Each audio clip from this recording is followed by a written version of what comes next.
Yeah, your torque converter's here. This is gonna be your engine side now.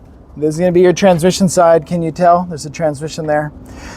Okay, first things first, I wanna identify some parts. So I'm gonna pull this out temporarily. I'll pull this out temporarily. This whole thing is gonna be your torque converter housing, okay? So when this thing turns, it all turns together. Now we cut it apart and put half here. Now this thing is gonna be known as your impeller, because your impeller starts all the motion, but as you can see, your impeller is built into the housing, okay? And then in here, we actually have our turbine, okay? So in red, impeller, which is welded to the green cover. In blue, turbine, which can actually spin independently of the cover. The cover doesn't spin, right? This is floating inside in a way. And then in between both is our stator. So this stator is kind of weird. This stator also floats, but it's sometimes what they'll call interposed. So I want to point that out. Here's your torque converter right here. If I spin this is the turbine spinning. This would be the impeller spinning because it's the housing. So you can see they spin separate. What you can't see is the stator, so that's why I'm gonna pull it out. The stator in here is actually color orange. Set that one down. Let's take the stator right now. Your stator is the center of all that housing is hanging right here. And so this splines onto this thing. Get a good look at this. This is your stator support shaft.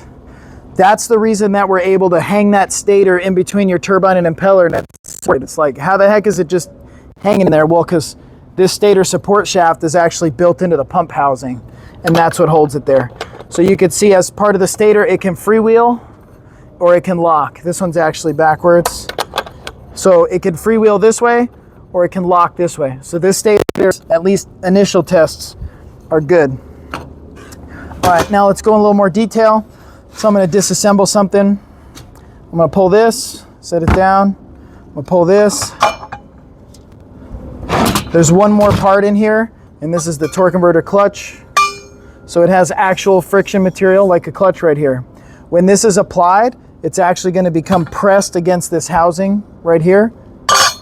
And you'll notice it actually splines to the turbine. See that right there? These teeth will spline it. So just getting familiar with some of the parts. The other thing is, remember this is the housing right here, but this housing is the same as this impeller. So when we talk about the impeller, look, it's got these bolt holes. These bolt holes go to the flex plate and bolts come through the flex plate. So anytime your engine is running, it's turning this. Make sense? So when this is turning, it's kind of interesting because that means this is turning. So in reality, this thing is over here. But for the rest of this demonstration, we're gonna hold it over here because the engine turns this. Make sense? Even though technically the engine does turn it, but it's turned by the housing, and the whole thing overall actually sits like this. Cool? Good? Yeah, good. You don't really need to be super concerned about the direction it sits. You just need to understand these concepts. So I'm gonna have this run right here. In fact, you're gonna be ready for that, okay? You just be ready for me. But there's a little bit more. In fact, I'm gonna end up taking that back in a second. So if we get this housing out of here for a quick second, because this is gonna be, Kenny, this is you, right? You're the clutch? Take both, boom. There's a little detail I wanted to show that's a bonus. This housing pokes into the transmission like this. And this is where you gotta be really careful about the 3 clicks. So I wanna show you something about the 3 clicks. One of the clicks is really just getting this up into here. What's gotta happen is this is your turbine. The turbine actually has to engage the input shaft. So when this turbine spins, see how it's splined? These are female splines and that's the male spline. So when they spline together, they're gonna turn as one. So when your torque converter's in, they move as one. If this turbine spins, your torque converter, your transmission input shaft spins. Okay, so that's one of the clicks. This is your job. And then, but wait, there's more. Remember we have the stator? When you get the torque converter in, the 3 clicks, this is another click. Right, there's 2 clicks. But wait, there's more. The reason I took this impeller back is because the impeller's kind of weird. It's the housing, right? So when that housing comes through, Nate, get a look at this. This is your pump right here. Your torque converter goes into the pump. Check this out from right from here. Look at this. When this goes in, that's your 3rd click right there.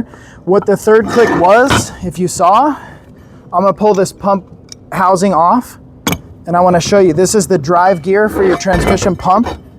We need these teeth to be in. If you were 2 clicks in, that would mean you probably got the turbine set, you probably got the stator set, and then this thing is sitting here like this. And then you start the car and all of a sudden this spins around and goes bam and busts the teeth off. And next thing you know, you got a gear that's broken in half. And to fix that, you need this whole pump, and that's when you got to pull the transmission back out and disassemble the pump and all that type of stuff. So that happens. Okay, now with kind of understanding, that's part of the reason when we start the car, it makes transmission fluid pressure because this spins and that drives the pump. Now you can kind of visualize that, right? Anytime you start the engine, little sneaky little thing. Come on, baby. You better be nice to me. I'm gonna make you nice. Okay. When we start the engine, now you can kind of see how we're making pressure anytime it's running, right? See the pump working? And the other cool thing is on this pump housing, can you see a seal right here? That seal has to keep the transmission fluid in, and that seal has to seal up against this torque converter hub. So if we have damage to this torque converter hub, it'll leak. Also, inside the pump, if you can see in here really well, there's a bushing right here. That bushing guides that torque converter hub. If that bushing is messed up, the torque converter will move like up and down like this, and that seal would leak. Kind of cool. And then if you really wanted to trip out, when the torque converter's in here, like this, the torque converter needs to be centered, but if for some reason these dowel pins were missing, like the dowel pins that are usually on the block that go into the dowel pin holes in the transmission, this whole torque converter would be sitting like off center, and that would end up pushing on one side of this bushing a lot. So if one side of this bushing is worn, that means your engine crankshaft is not perfectly centered with your transmission input shaft, and so that would be like housing dowel pins. Okay, so there's like 3 free ASE concepts for you right there off the bat. Now this one, well, I'm gonna hand it back to you. Okay, here's how they actually work. Okay, everybody's got their jobs. Start the engine, ready? Okay, let's make our engine RPM at idle 700 RPMs. That's a pretty slow 700, but that's okay, you're doing great. At 700 RPMs, this impeller is kind of like a pump, is gonna pull fluid and it's gonna send it out these upper veins. You can see these veins pretty well.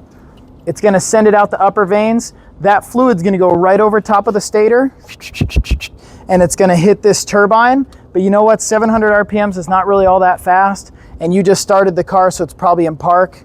So this is stopped. Now when we put it in drive, this is still stopped because remember we have our foot on the brake at this point at least. The transmission's not turning. So if the transmission's not turning, this isn't turning. That's what we call stall. So this is stalled right now. Make sense? This is stopped, that is spinning. So that's stall. And then let's just say you start to give it some gas. Ready? Come on, man, come on, let's go. Let's say you get up to 1,000, 1,200 RPMs, 13, 1,500 even. This will start to spin, and then this will slowly begin to spin. So now we're kind of like leaving the stall speed, and we're actually starting to get up to speed. Now let me just test it. You keep spinning. What if I apply the brakes? This will stop, right? And what if I tell you go wide open throttle? Right? That's when we're doing a stall test. You're testing, are the brakes able to hold this through the clutches in the band? And then you're testing, do you have enough juice? Like, tus pilas bueno o no bueno? Okay, does it make enough power? If it makes enough power, you should hit, what was our number? 2,500. If you can hit 2,500 and you can hold, like that's perfect. If you can only get to 1,300, like the, what is that thing? The IS? What do you think? Yeah, it's just weak. No, you're not actually the engine, so I'm not putting you down. You're just the impeller. The engine's weak. It's your fault over there. You suck. Kind of make sense? Let's say the other way around. You did that stall test. You brake really hard. You're supposed to turn no more than, what was the number, 26? 27? I think 27. Let's say you're at 3,000. You know what that tells me? This sucker's turning. It shouldn't be turning. Why is this turning? Probably because we have slipping clutches in here. Makes sense? Whatever clutches are in first gear could be slipping. I don't know what they are. We'd have to look it up on the shift chart, right? What components are applied in first? Kind of make sense? So that's a stall test, right? But now let's go back to, we were at stall, right? Now we let off the brakes. This slowly starts to move. Right now we're in the acceleration phase. You're going really fast, 4,000 RPMs, and this one's just starting to move. This one's fast. The engine RPM's fast, but the transmission's slow. Here's what happens. This is swirling the fluid. The swirling fluid goes right over top of the stator, hits this turbine, tries to make the turbine turn, but the turbine's kind of slow, right? Because we're just getting accelerating. The fluid goes through there, but by the time the fluid exits in the center, it's like no longer really spiraling. So if we were to skip this stator and have kind of like non-spiraled fluid come back and hit this impeller, don't you think it's going to slow it down? It is, and we're going to make you look bad. So we're like, no, this is a torque converter, bring the stator up. The fluid on the return path from the stator hits the stator, it goes off the blades, and the blades pre-spiral it, hit you, you actually get to double your torque. It's like it could potentially do double the amount of torque on you. And there you go, really good. And then the fluid's really spinning, goes back to this one's really spinning. This one pre-spirals it, right? So you see how important the stator is on acceleration? What if the stator one-way clutch was bad? Fluid comes in, starts to spiral this, but this is slow. This is kind of non-spiraled fluid. It hits this, and it actually just starts to freewheel, and the fluid goes into the torque converter kind of not spun. It's going to slow this down. Your engine's going to have a massive loss of torque. Make sense? So that would be a spinning, that would be a freewheeling one-way clutch. A defective one-way clutch is going to give you very poor acceleration. Going to be boop like that. Cool? That would actually also give you low stall test numbers, by the way. But here's where you'd know the difference between a misfire and a bad stator. Let's go back. Here we go. We're up to speed. Everybody's in acceleration. The fluid's coming. Okay, this is pre-spiraling it because it's good now. When it pre-spirals this, it builds its power up, and then it comes back out. But eventually, these two are going to get to a similar speed. They'll call like a fluid coupling. Let's say you get up to like 40 miles an hour. You're spinning 2,000. You're spinning 1,800. They're kind of similar, right? Now the fluid coming out of the turbine is pre-spun. So the pre-spun fluid's like, we don't really even need you anymore. Start freewheeling. Just get this stator out of the way. We're already pre-spiraling. You hits this, everything's basically turning as a mass, like as an assembly. All the fluids turning together, impellers turning together, turbines turning together, everything's turning together, but there's always some amount of fluid losses. So if you have 2,000 here, you probably only have 1,800 right here, which means you have a little bit higher RPM, and that's not good for fuel mileage, and that's not good for emissions. So if we only need 1,800 RPM on the transmission side to maintain our speed, it would be good to drop the engine to 1,800, right? But we can never get a full one-to-one with just fluid. That's where Kenny comes in. So see, Kenny's got the clutch, right? So you hold the housing. If I use a torque converter clutch solenoid, like a TCC solenoid, and I activate it 12 volts and ground or give it duty cycle, whatever, it's going to move a valve in the valve body. The valve body is going to allow bigger fluid to come to this piston, shove this piston into the housing, boom, lock it up one-to-one with the housing, but also this is actually splined to the impeller, like so. And so now you want to talk about actually moving literally one-to-one, no loss. It would be 1,800 RPMs, and I just dropped you down to 1,800 RPMs, and now you're saving gas and stuff. Make sense? So if I look at the transmission, if I look at the engine speed, which is probably crankshaft position, and I look at the transmission input speed, and I have torque converter applied, you better be 1,800 and you better be 1,800. If you're 1,800 and you're still 2,000, I don't think my torque converter clutch is working, and that's why I would set a torque converter clutch performance type DTC. Kind of make sense? Or if I'm trying to do flex lockup, like I'm trying to pulse the torque converter locked up and not locked up, and let's just say this friction gets kind of glazed and it's like kind of slipping and sticking and slipping and sticking. Next thing you know, you have like a torque converter shutter. If you get a torque converter shutter, that may very well be due to TCC lockup, but then you'd go on TechStream and you'd pull up, you know, TCC lockup status, and if your shutter is correlating with your TCC on and off, you know it's this thing, you know, mechanically having some issues. Kind of make sense? Any questions? You gotta have something, ask them now. This is gonna be eternalized on YouTube. You can stop it. We didn't have it back when I went to school. But if you just watch it, some of it can be inaccurate, first off. And secondly, a lot of times, like it's just a lot of material to cover. So he just summarized torque converters in like 5 minutes. I don't think that 90% or more of people aren't going to really be able to digest that much information that quickly. So we're going to break this down. So here we're on to, like we were saying, the unit 2, which is the torque converter. That's today's entire discussion is just on the torque converter. So now you can see why I would say the video is amazing, but 5 minutes isn't going to cut it. We got a lot of little details to talk about. So the first thing that video explained, which was accurate, in an automatic, you know, we come to a stop and you don't really worry about it. It just does its thing. Compared to a manual, if you want to come to a stop, what do you have to do? Who knows? Can you repeat the question? If you come to a stop in a manual transmission, what do you have to do? Press the clutch, take it out of gear. Take it out of gear. Exactly. Well, you could technically leave it in first, but you better have your foot on the clutch.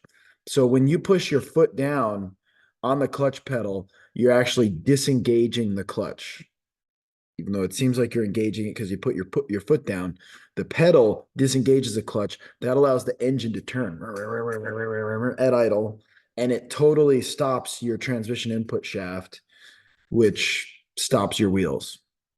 Cool. Now, yes, you're right. You could pop it in neutral and then let your foot back off the clutch, which will re-engage the clutch, and the engine will turn the input shaft. But because you're in neutral, the transmission input shaft never turns the transmission output shaft, so you can just sit there at idle, right? So the first main job of the torque converter is to function as like a fluid coupling so that we can have the engine spin, but the transmission not spin at a stoplight. And they, I think, explain that really well, and that's why I do like to show you the video and the animation. So yes, allow the engine to idle at a stop, even though the transmission is still in gear. But it does some more jobs, and these are going to be a little bit harder to explain and take a lot of different slides. So as the engine speed increases, it transmits greater amounts of torque.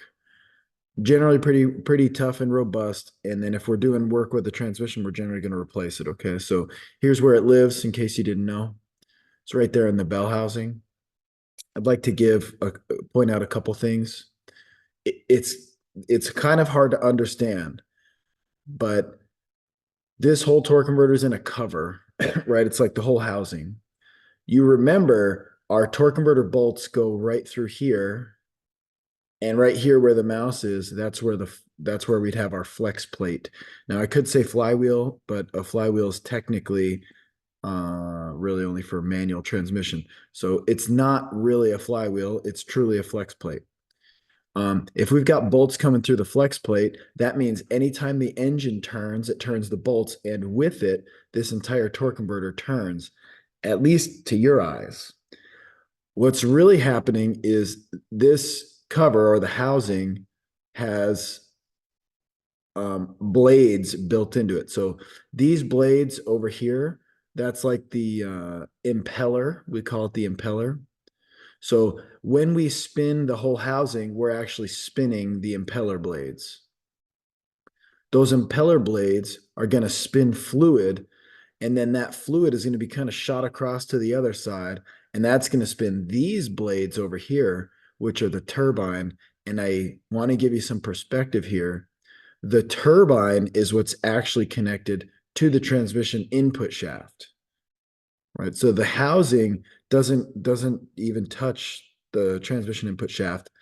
Inside of it, that turbine it's free to move. You could do whatever you wanted. So that's why when that torque converter housing is spinning, you could have the input shaft of the transmission stopped because the input shaft goes right to the turbine. Sometimes it's a little bit. Sometimes I'll mix the terminology up, so I might have mixed that up. This whole housing is turning the impeller. Sorry, the turbine is sitting at the input shaft. So if the turbine is at zero, this whole housing and impeller can spin, but your transmission input shaft will be zero.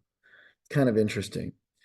But as your actual turbine starts to spin with the fluid, the turbine itself will spin the transmission input shaft.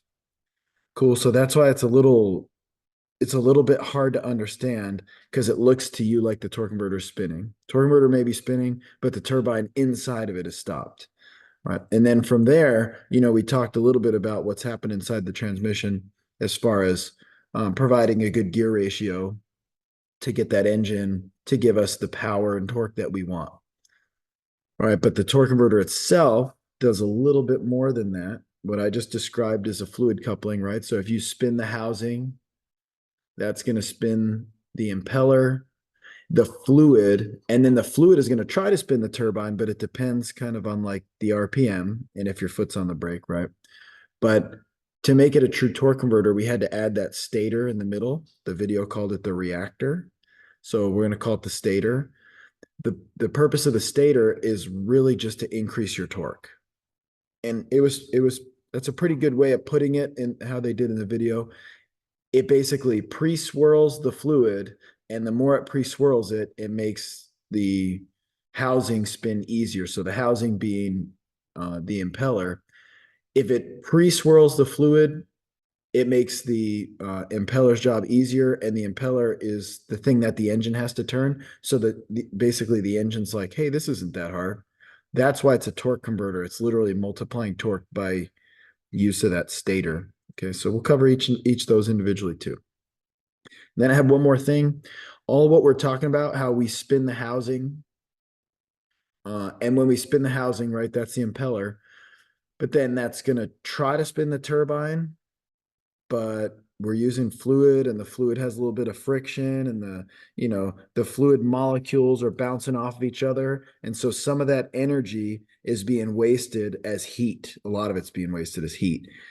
And it's never locked up 1-to-1. We can get it pretty close, but if you're spinning 1,000 RPMs, you're always going to have less RPMs going into the transmission. Well, that's inefficient. So the newer ones will have a clutch. So if we wanted, we could do the torque converter lockup clutch, and that'll actually lock the housing to the turbine, and they spin 1-to-1. Now, the reason we can't leave those locked, though, is because if we come to a stop and the torque converter clutch is locked up, if the housing goes to zero, the turbine goes to zero. And actually, it'd probably more be a little bit backwards. If you stop the vehicle, you hit brakes, you hit your brake pedal, that locks up your rear wheels, stops your drive shaft, stops your output shaft. If you're in gear, your output shaft ultimately will stop your input shaft. And then if your input shaft is coupled through a torque converter clutch to the housing, it's going to stop the housing, right? And the housing's bolted to the flex plate. So if it stops the housing, it stops the flex plate, which is bolted to the crankshaft, which stalls the engine. Kind of makes sense. That's how you really would follow what's actually happening there. So we'll continue. This is a pretty cool visual just to understand what the fluid coupling does a little bit better. This fan is plugged into the wall. When this fan is getting power, it's spinning. You can see the air comes off of that fan and hits this fan. This fan is not plugged into anything. This fan is just sitting there. It's passive. The air coming off of that fan is going to be already kind of spinning, right? So it's going to catch these blades on the non-powered fan, and it's going to spin the fan with it. They're both going to turn. It's kind of cool to think about that. You could make the second fan turn even though it's not powered up. But if this one's spinning at 1,000 RPMs powered, do you think this non-powered fan's ever going to reach 1,000? No. It's never good. That's exactly the problem with the fluid coupling. The cool thing with the fluid coupling is if this fan is anchored to your wheels and this fan is anchored to your engine, you could stop the wheels and your engine could keep turning. Now that air is going to be really churning though. It's probably going to be more noisy. It's going to be right. So it's a little bit tough, but the lower we get our engine fan, the easier it is to stop the transmission fan. But I'll give you like a little visual. You guys, if you go through the drive-through, which, the drive-through food's probably not the most healthy, so I'm sure you're not doing that. But let's just say you did. If you went through the drive-through and you're stopped at the window and they're taking your money, or probably now it's going to be like your Apple Pay or your Zelle, your funny money, you're very visible by the government funny money, is going to be, you're handing that off through the window. You need to keep that car stopped. Are you going to have your foot on the gas and be revving it up to 3,000 RPMs while it's in drive? Yes, because you're a 350Z owner. Yes. No, so exactly. If you're revving it like that, this fan's going to turn really fast. It's going to really try to turn your transmission fan. And next thing you know, you're going to be probably like, having your arm out the window, it's going to get caught while you're giving the money. You see, so like we drop the engine to idle. We drop the engine as low as we can with RPM. So that way it's not trying really hard to turn the transmission fan. Makes sense. So, in fact, the transmission fan has to be at 0. That's a term we're going to use called stall. Stall doesn't, from now on, when we say stall about torque converters, it's not stalling the engine. It means the engine's able to run at idle speeds and the transmission fan, which is the turbine, is stalled out. It's stopped. That's all stall means, okay? So when we talk about stall testing, it's with regard to the transmission fan stopped, which is the turbine. Cool. So we're going to do some stuff with that. The faster you get your engine fan up to, which is the impeller, the more it's going to try to turn your transmission fan, which is the turbine. So it's pretty good image there. But what I would like to point out, however, is we don't get the one-to-one, right? And that's why we would have a clutch. And a clutch would actually couple the engine fan to the transmission fan and be locked up one-to-one. You got 1,000 on the engine, you get 1,000 in the transmission. That's going to be better for our fuel economy. That's going to be better for our emissions. The torque converter clutch is really there for emissions and fuel economy. So fuel economy emissions, that's fair. It's not there for the driver experience. Let's just put it that way. Like the driver wants the Bluetooth audio system that can stream music from their phone. They'll pay for that. If you tell the customer, hey, do you want to pay $500 more for a torque converter lockup clutch? And they're gonna be like, why?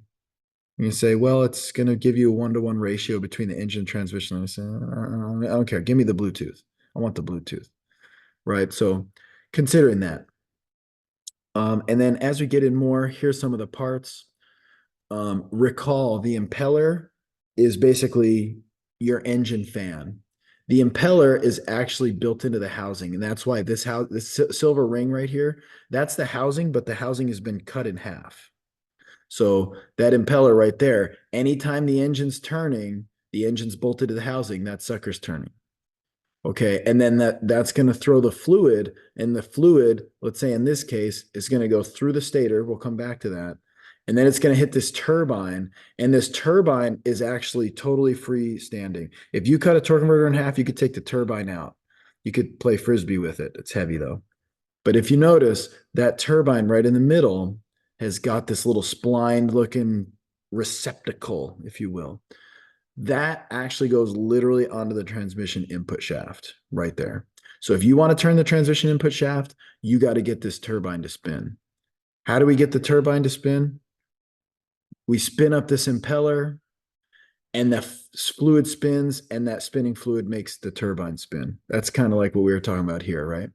So this is our impeller from the engine, and the turbine goes to the transmission input shaft. One of the ways I remember that, although sometimes I'll be talking so much I'll start switching stuff up. I apologize for that. In a lot of GMs, the input shaft had a little seal on it, and they would call it the turbine shaft seal. So I kind of always help to remember it's the input shaft, but on GM they would actually call it the turbine shaft seal, even though it was on the input shaft. So I kind of know the input shaft goes to the turbine. It helps me remember.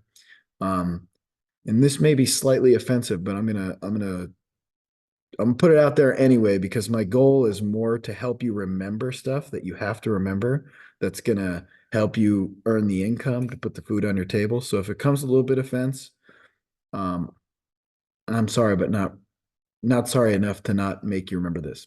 So that little O-ring, it was round, and everybody pronounces stuff different. So I remember my mentor pulled the transmission out, and he was talking about it, and he's like, "Oh, it needs a turbine shaft seal, turbine shaft." And I'm like, "Turbine?"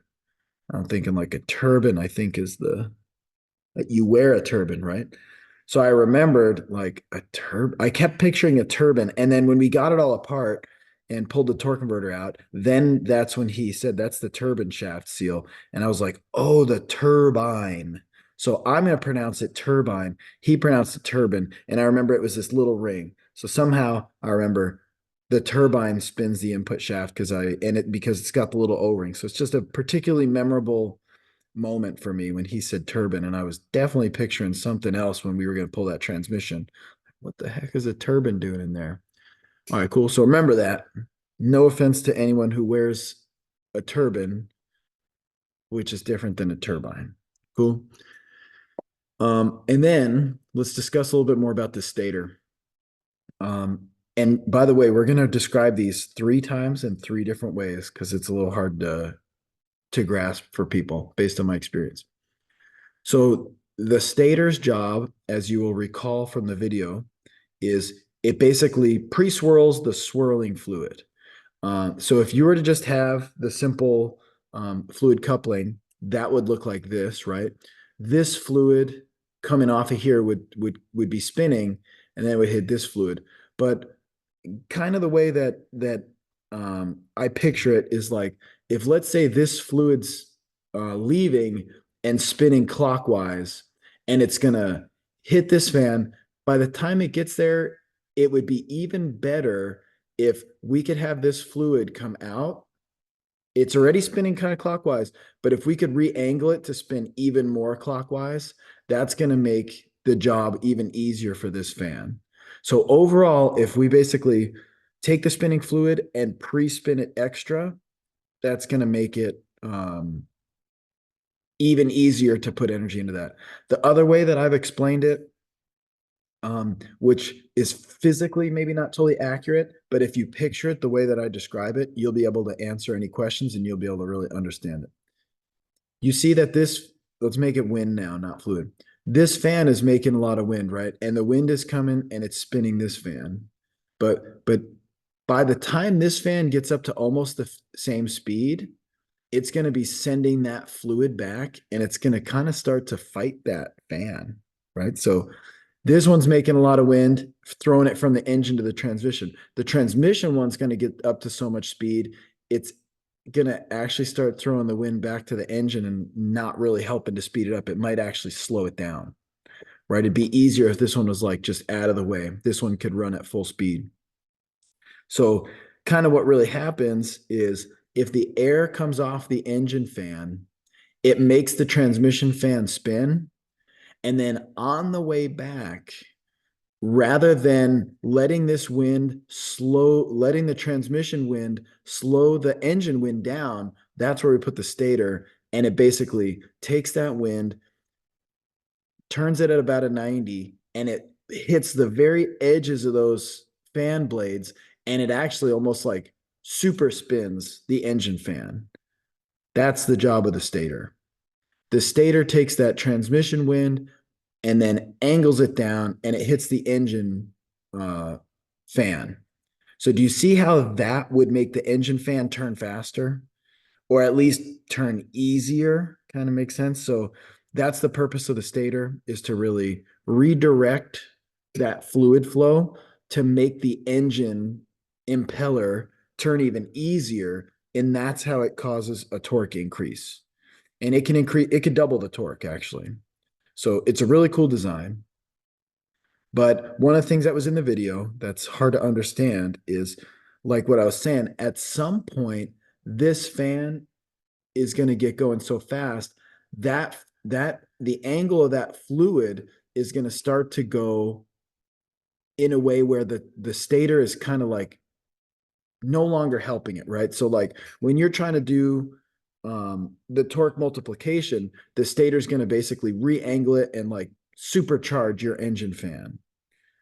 But when you're just trying to coast, especially when this one's going like 1,000 RPMs, this one's going 90, the fluid's kind of trying to come like straight across, right? And it's going to hit that fan. It's going to hit that stator, and that stator is going to be in the way. It's going to be like, yeah, I wish that stator would move. Well, as the angle's correct, it's going to hit the opposite side of the stator blades. And so we're going to come back to that video once. But when it hits the opposite side of the stator blades, it actually will start to freewheel the stator, right? So if the stator is hit clockwise, the stator locks and it redirects the fluid. But as that turbine gets up to full speed, it'll actually be coming off. It really actually comes off at a steeper angle. It will actually start to hit the blades and try to drive it counterclockwise. And the stator's on a one-way clutch and it'll allow it to spin. So it's a little tough to understand, but the main part of the stator we're worried about is right in the middle right here. That's a one-way clutch. So if the one-way clutch is locked, it's doing torque converter supercharging mode. If the one-way clutch is freewheeling, that means it's just kind of like, let me stay out of the way right here. You got two fans going really fast and the fluid's being passed back and forth super fast. Let me just back out of this equation. Cool. So we need this stator one-way clutch when we're trying to accelerate for the torque converter multiplication. But then on coast, we kind of want it like if we're cruising speed, we want that stator to be out of the way, but you can't take it out of the way. So we put it on one-way clutch, so it'll just freewheel with the assembly. All right, so promise we will come back to that. Like 3 different ways. That was the first explanation. Okay, and then talking about the impeller, you can see the impeller is built into the housing, confirmed right here. The vanes rotate with the housing, so as you spin the housing, that spins the impeller blades. And that causes the fluid flow inside the converter. It starts to spin. That's why they called it the pump. They'll sometimes call it like the fluid pump. This is where the rotation originates. Who knows what drives this impeller? Who can answer that? What drives that? High pressure fluid. Good guess. Where's the actual motion and energy coming from? It makes the fluid spin, but where does the actual energy? Like if I were to back up and say this is your impeller, From the shaft. we're getting closer. The If this is your engine impeller, where's the power coming from on this fan? Just on this one right here, not on the car. Where's the power coming from on this fan? The electricity. Exactly. So we pull power from an external source to make this impeller spin. That's what I'm trying to say. So if you apply that same logic, physically what's making that spin? Danny, you think you got it now? The crank. Exactly. Bingo. The engine makes the impeller spin. That's the engine's job. So now to kind of relate it to what we were talking about, the better we can make this torque converter work with the torque multiplication of the stator, the easier it is for the impeller to turn, which means the easier it is for your engine to turn. And that's how we do that torque multiplication. Cool. So this starts the process. And that's why Toyota actually calls this the fluid pump. I'm sort of like, why is it the fluid pump? And it technically is the fluid pump, right? So if you were to look at a water pump, let's like, an actual engine water pump.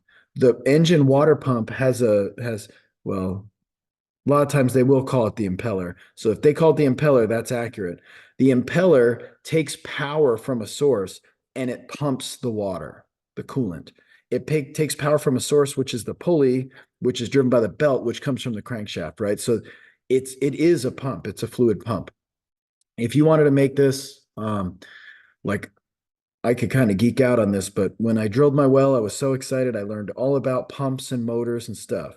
So when you buy a pump, it's just a pump. Like it's just an impeller and a housing and stuff. Then you got to bolt a motor to it, and the shaft of the motor is going to make the impeller turn. And so, like, when I'd say, oh, I need a pump, I'm thinking it's like everything. And instead, like literally, they just sell you the pump, which is basically the impeller and the housing. And they're like, what do I plug this into? And they're like, oh, you need to buy a motor. I'm like, what the heck? So it's kind of weird. You'd think they'd be together, but the point kind of being, this is an impeller, and in a lot of industries, they would call that the pump. So consider that where the fluid starts, right there. It starts because the crankshaft is spinning. Exactly. All right. And then part of this has to do with the direction of the curvature of the turbine vanes. This curvature affects a lot of things. So it's not stuff that we do, right? If we need a new torque converter, we get a new torque converter, we put it in there. But I knew a guy, I still know him.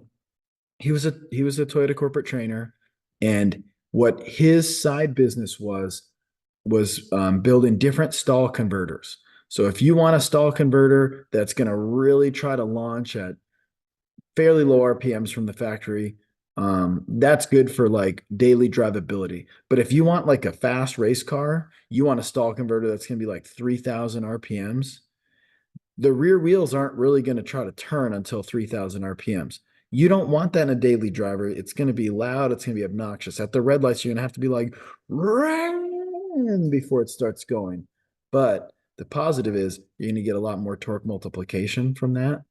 If you're trying to launch it at the track, by the time the rear wheels move, you're already going to be 3,000 RPMs. Like you're going to make a lot more torque. It's going to pull hard from the line. So his job was to actually calculate the curvature of these vanes, and I really don't even know how he did it. Some of this might have been a little bit of exaggeration, but he would take someone's torque converter and rework all this stuff to give it the desired stall speed. And then when I asked him, like, how do you even learn that? He busted out this old leather bound, beat up, tattered looking book titled something something fluid dynamics, and it had like a whole bunch of mathematical calculations and angles and stuff, and my mind just like melted on the spot. I'm like, this is how you're doing that? But now with that being said, I mean, I'm not telling you that was the whole truth, because like looking back, I'm kind of like, it'd be pretty cool to just bust out that book and act like you know everything, and even if you don't. But I don't know, let's just say he did. That's a really like specialized level of understanding. There's not a lot of people who are going to come and try to undercut his prices. He could pretty much charge whatever he wants, because who else is going to do it? See what I'm saying?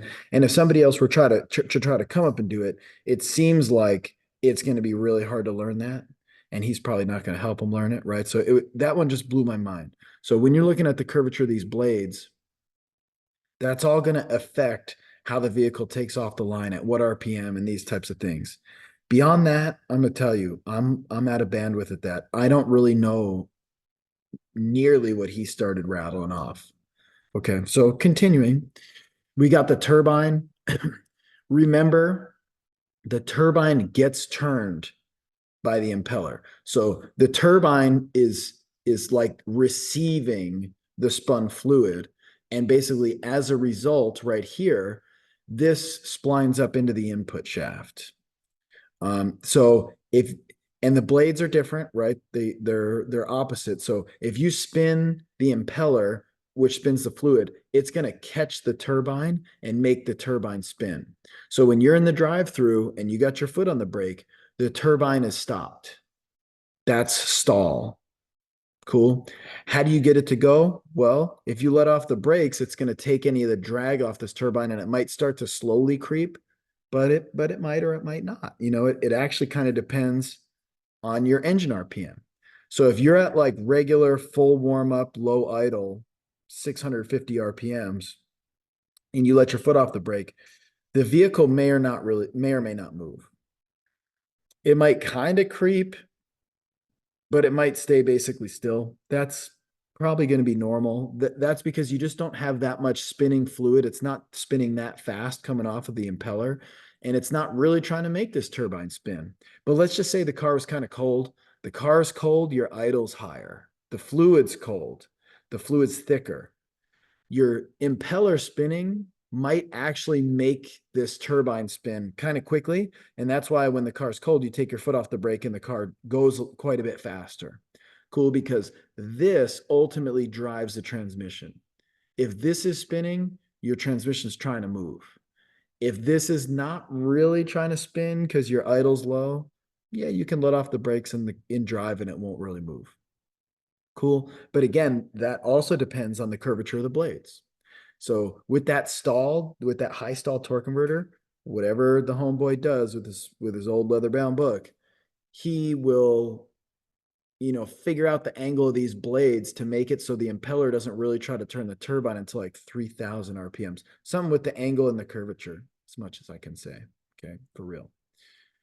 All right, and then the stator, which they call the reactor, that's again the small piece sitting in between the impeller and the turbine. And there's a couple things you need to notice. This is a spline right here. That spline sits on a shaft that protrudes from the transmission called the stator support shaft. And I found this very hard to visualize. We're actually going to sneak to the next page. You see that you have your stator in here. When you spline this up to the transmission, this is going in the transmission. On your transmission, you have that shaft, right? Well, the outside of that shaft that doesn't spin, like if you guys go to turn the transmission, sometimes you grab the bigger shaft and you're like, it doesn't turn. That's not a shaft. That's just a stator support. It comes off the body of the pump and it pokes through all this crap and it just gives that stator a little spot to land on. Okay, so that's like in that transmission, right? You got this one and you got this one. This one is the input shaft. This one is just the stator support. It just is part of the pump. Cool. So this one is the one that's going to support that stator.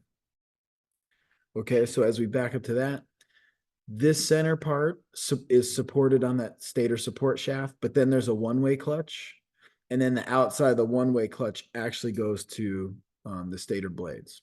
So again, kind of what that was saying is when we're in the torque multiplication mode, that fluid is going to come off, hit this stator, which is going to try to drive it in the locked direction.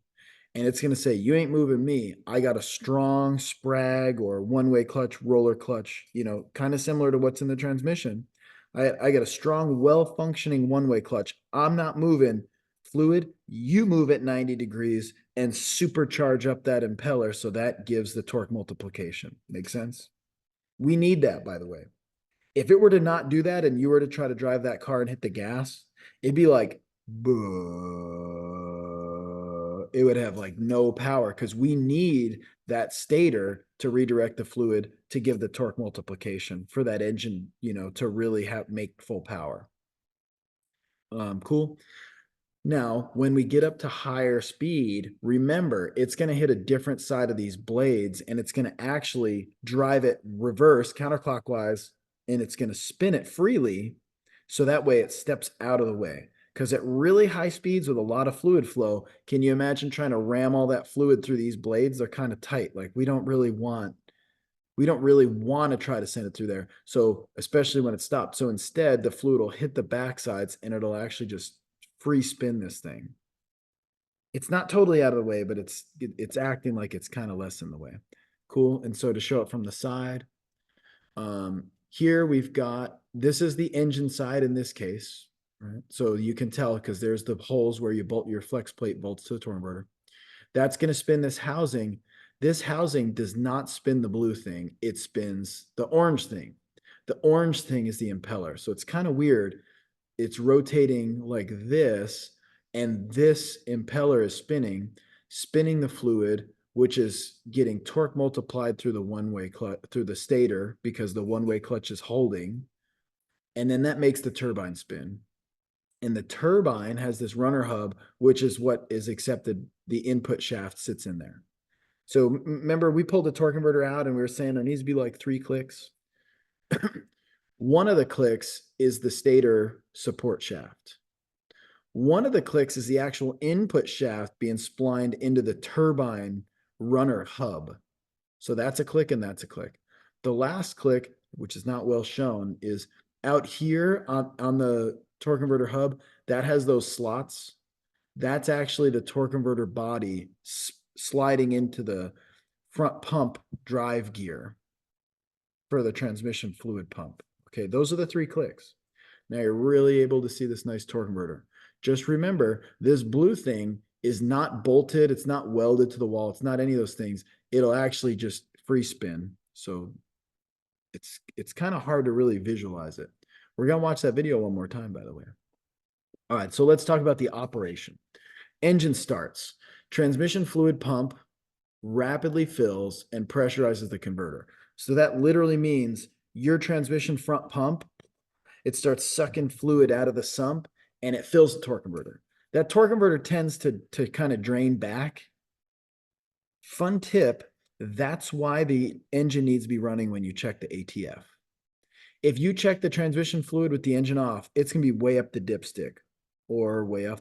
If you like that whole lesson I gave you guys about my brother-in-law, how they accidentally pulled the transmission drain plug out of the 2019 Volkswagen, whatever it was, Touareg or something. I don't even remember. The reason when he pulled that drain plug out and several quarts of fluid drained out from the pan was because when the engine's off, the torque converter kind of drains into the pan and then you pull the bolt out, right? And that had the standpipe. So it's like, if it was already at the right level, why did the fluid come out? It came out because it was overfilled because the torque converter drains back. And then by the time they put the plug back in and they started it, the oil pump, the transmission pump, pumps it into the torque converter, leaving the pan very low, and it's way below the standpipe, the fluid checker, right? Because that's one with no dipstick. For simplicity's sake, let's just describe dipstick. All right, dipstick. So engine off, fluid drains back, dipstick reads too high. You start the engine, pumps it up into the torque converter, check. Now the dipstick's accurate. Make sense? Roberto, go ahead. Does the heat not expand the ATF? It does. But the reason that we check the fluid with it the transmission with it running is mainly because we need that torque converter full to be accurate. And then if you were to, just start it, boom, and check it, it might sit a little low, but in range. When it gets up to full operating temp, it's gonna come up a little bit. It might move up an inch. An inch with from cold to hot would be kind of to be expected. It might even realistically move less than an inch. But when you shut the engine off and that torque converter drains back, we have potentially 8 quarts, maybe even 10 quarts of fluid in that torque converter. Now, our torque converter never drains back 100%, but some of that torque converter ATF is going to drain into the pan. It's going to show like way over fluid. You'd be like, the thing's like way over, like by this much. How? Yeah, because the torque converter drained back into the pan. That's one of the reasons why, if you want to talk about maintenance, how do you change the transmission fluid? You can by all means do a drain and fill. If you drain the pan, you may get 4 quarts, 5 quarts out of it, but you still got 8, maybe even 10 quarts, and the torque converter just chilling. So if you really wanted to change all the fluid, that's why you actually have to do it with it running, in which case we don't really pull the drain plug. We hook up one of the cooler lines to an empty bucket, and we hook up one of the suction cooler lines to a full bucket, and we let the pump suck the new fluid in, and then we let the pump the old fluid out, and you do it at a 1-to-1 ratio, and you'd have to have it running for a little time, enough time to move all the fluid through, because the fluid's going to get sucked from the pump, from the sump by the pump to the torque converter, go all through the transmission, and then it's ultimately going to drain back down. So it's going to take some time. So a drain and refill, if it changes 4 quarts, you still got another 10. You know, on a truck, you might have another potentially 12 quarts. Is a drain and fill bad? No, I mean, it's better than not doing anything, but it's not really changing all the fluid. And that's the exact reason why. Most of the fluid's chilling in the torque converter. So back in the old days, I seen some pictures. They actually had torque converters with drain plugs on them. You'd actually pull a little pan and you could take the drain plug out of the torque converter and that would drain all the fluid. But then that was like, I don't know. It's a little risky. It's a little hard to balance. Like, just take that away. And if anybody really wants to change all the fluid, they got to do a flush. So that's your transition fluid flush machine. It's got a tank with a diaphragm, and you have new fluid on top and old fluid on the bottom. And as the pump pumps the old fluid through the cooler into the bottom, that action moves the diaphragm, which pushes the new fluid in. And so you just basically using old fluid coming out to push a diaphragm to push new fluid in. The two fluids never intermix because there's a rubber diaphragm. So the transmission flush machine's a great, it really is a great option, but the whole reason you need it is just because what we're talking about with this torque converter. All right, cool. Now we're going to continue. So that was the first step, right? It pumps the fluid up into the torque converter. And then the spinning impeller utilizes centrifugal. You want to do it European, you'd be like centrifugal, which kind of makes more sense because it's like a centrifuge, but centrifugal force, which means it throws it outward, right? That's the whole job. Initially, it's kind of throwing it outward. That's going to try to make that turbine spin, but not quite yet. When the engine's idling, there's little torque transferred from the impeller to the turbine, right? Because the impeller's throwing fluid, but it's not turning fast. It's kind of like if we come way back to this fan, if you just had this fan on idle, like low RPM, it's not really going to move that much air. It's not really going to try to make this transmission fan turn that much, right? Now, it's going to, in a minute, it's going to. So when the engine accelerates, higher impeller speed. So that means the engine side is going fast. It's going to discharge the fluid against the turbine vanes with greater force, which means the engine fan's going faster. It's going to try to turn the transmission fan a lot more. It's going to be like, hey, transmission fan, you're going to move. What's really interesting though, if you were to do a stall test, you stomp your foot on the brakes really hard. They even say to set the parking brake and maybe even chalk the wheels. Cause I mean, a true stall test is going to be pretty intense and can be loud. It can break parts. It will really test your transmission's ability to hold on the clutches. So we'll come back to that part. When you're going to be, stomping your foot on the brakes, that's going to lock your brakes really hard, lock up your drive shafts, lock up your transmission parts. But then you're actually going to go wide open throttle on the gas pedal. That's going to turn your impeller as fast as it can go while it locks your turbine dead stopped. This dead stop turbine, because your brakes and we're assuming strong clutches in your transmission are going to stop this dead, which means ultimately this will restrict the fluid flow. And there's going to be a specific amount of RPMs you can get this engine up to. If you can get there'll be a spec. Let's say it says the stall speed should be between 2,800 and 3,200 with a target of 3,000. You should be able to stop this turbine with your brakes and you should be able to rev the engine to 3,000 RPMs. It won't go higher because this is stopped, which stops the fluid flow from going that fast, which will slow down your engine. It'll limit your engine speed. That's what we're doing when we stall test it. Now, if for some reason your stall test is too high, that could be because your turbine is actually spinning. If your turbine's spinning, either your wheels are spinning, right? But you'd know. So let's just say your wheels are not spinning because your brakes are on really strong, but this thing starts to spin. that could actually indicate you have a slip in the transmission. That's why we stall test it. It's not to see if it stalls or not. It's like we're purposely stopping the turbine, running this impeller up as high as it'll go, and then seeing if it goes too high or too low. Okay, so we'll come back to stall test one more time, but that's the first little introduction to it. All right, so with that being said, when you accelerate, now you're understanding this engine side, right? The engine crankshaft's here, but you understand it actually turns this side. This engine side is turning really fast, and this turbine side is not turning at all yet, but it's trying to. So if we let our foot off the brake, it's going to start to turn this turbine side. But the engine side is going to be spinning really fast, and the turbine side is just going to be starting to spin. That's where the stator is critical. Basically, we're going to shoot the fluid out to the turbine. This turbine's going to be like, no, I'm barely moving yet. If it's barely moving yet, that means it's going to come back and it's going to hit this impeller like straight on. It's not pre-spun, see? So if the stator were to not be there, this fluid would come out like really flat, not spun at all, and it would hit the blades of this engine fan, and it'd be like, hey, baby, slow down. And the engine fan would have to grab it and get it up to full speed to get it to actually rotate. And that's why the engine will bog out.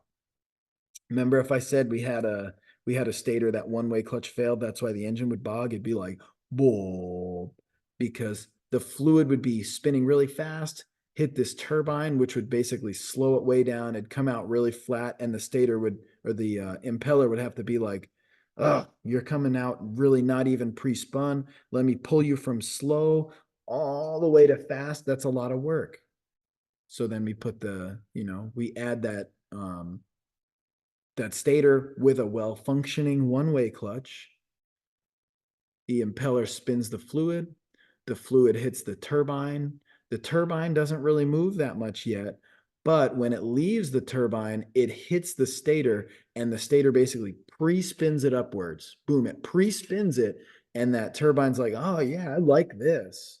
This is torque multiplication. I like this, right? See how it really needs that stator one-way clutch to hold though? If the one-way clutch were to freewheel, it'd almost be like that stator's not there at all. Fluid would come out, it'd hit the stator, and the stator would just flop out of the way because the one-way clutch is shot. And then the fluid would hit this really flat, and the stator and the impeller would be like, here we go. I got to pull you from dead stopped all the way back up to full spin. Engine's going to bog. All right, for practical application, if you can understand that, you can answer any ASE question about a torque converter one-way clutch or any stator problem. A lot of times what they'll do is they'll say something along the lines of, a vehicle comes in with a lack of acceleration at low speeds, but good acceleration at highway speeds. Is it a misfire? Is it a slipping transmission component? Toyota would call that a poor engine state of tune. That would just mean like your engine doesn't make that much power. People will put spark plugs and wires and fuel injectors and fuel pumps and air filters and all sorts of stuff. And ultimately, the problem is a slipping one-way clutch on the stator. You understand? Stator's job is to help the impeller, which is the engine, torque multiply from a stop. That's when it's doing it. All right, cool. Now, once we really get it up to speed, though, your turbine and your impeller are turning kind of similar speeds. So then what's going to happen, because this thing's turning fast and then this thing's turning fast, it's already pre-spinning the fluid really fast. So it actually is going to hit the back sides of these blades and be like, hey, you know what? Just one way, just free spin, right? Once they get up to pretty similar speeds, like let's say the engine speed is 1,000 and the transmission's 900, it's going to basically just slap that stator out of the way and just have it freewheel. Now, the way that the ASE could test your knowledge on that is if you were to have a one-way clutch that was locked up solid, and by the time you're 1,000 and 900, the one-way clutch is locked, it won't get out of the way. This fluid is going to hit that, and it's actually going to try to send it at too much of an angle, but it's already at an angle, and it's actually going to slow them both down. That stator is actually going to start becoming a drag on the system. So if that stator was locked up, it wouldn't turn freewheel in either direction. It would accelerate great from a stop. But then when you got up to speed, it'd be like constantly in torque multiplication mode. And you're just like, dude, we just want to cruise. We just want to chill, man. And the thing's like, no, pre-spiral the fluid, pre-spiral it. And it's like, no, no, no, no, no. We're good. So if it was stuck both ways, you'd actually have poor fuel economy. And on the freeway, it would seem like, it's almost would act like it's kind of in a lower gear. It's not really coasting. It's not really freewheeling. Kind of makes sense. It could fail in either way. Okay, now that's what it's saying when it's a fluid coupler. We just want the one-way clutch to the stator to get slapped out of the way and function just like a basic fluid coupler. Cool. So the torque converter is just summarizing how the stator redirects the fluid. Like I said, it pre-swirls it, if you will. And the torque multiplication occurs when the stator's redirecting the fluid. So we really need that one-way clutch to work. Cool. And then again, this is just a lot of words explaining kind of what I originally had explained. The torque multiplication is when the stator is locked. That's when the stator is redirecting the fluid, pre-swirling it, and making the engine spin up easier. That's pretty much what it's saying.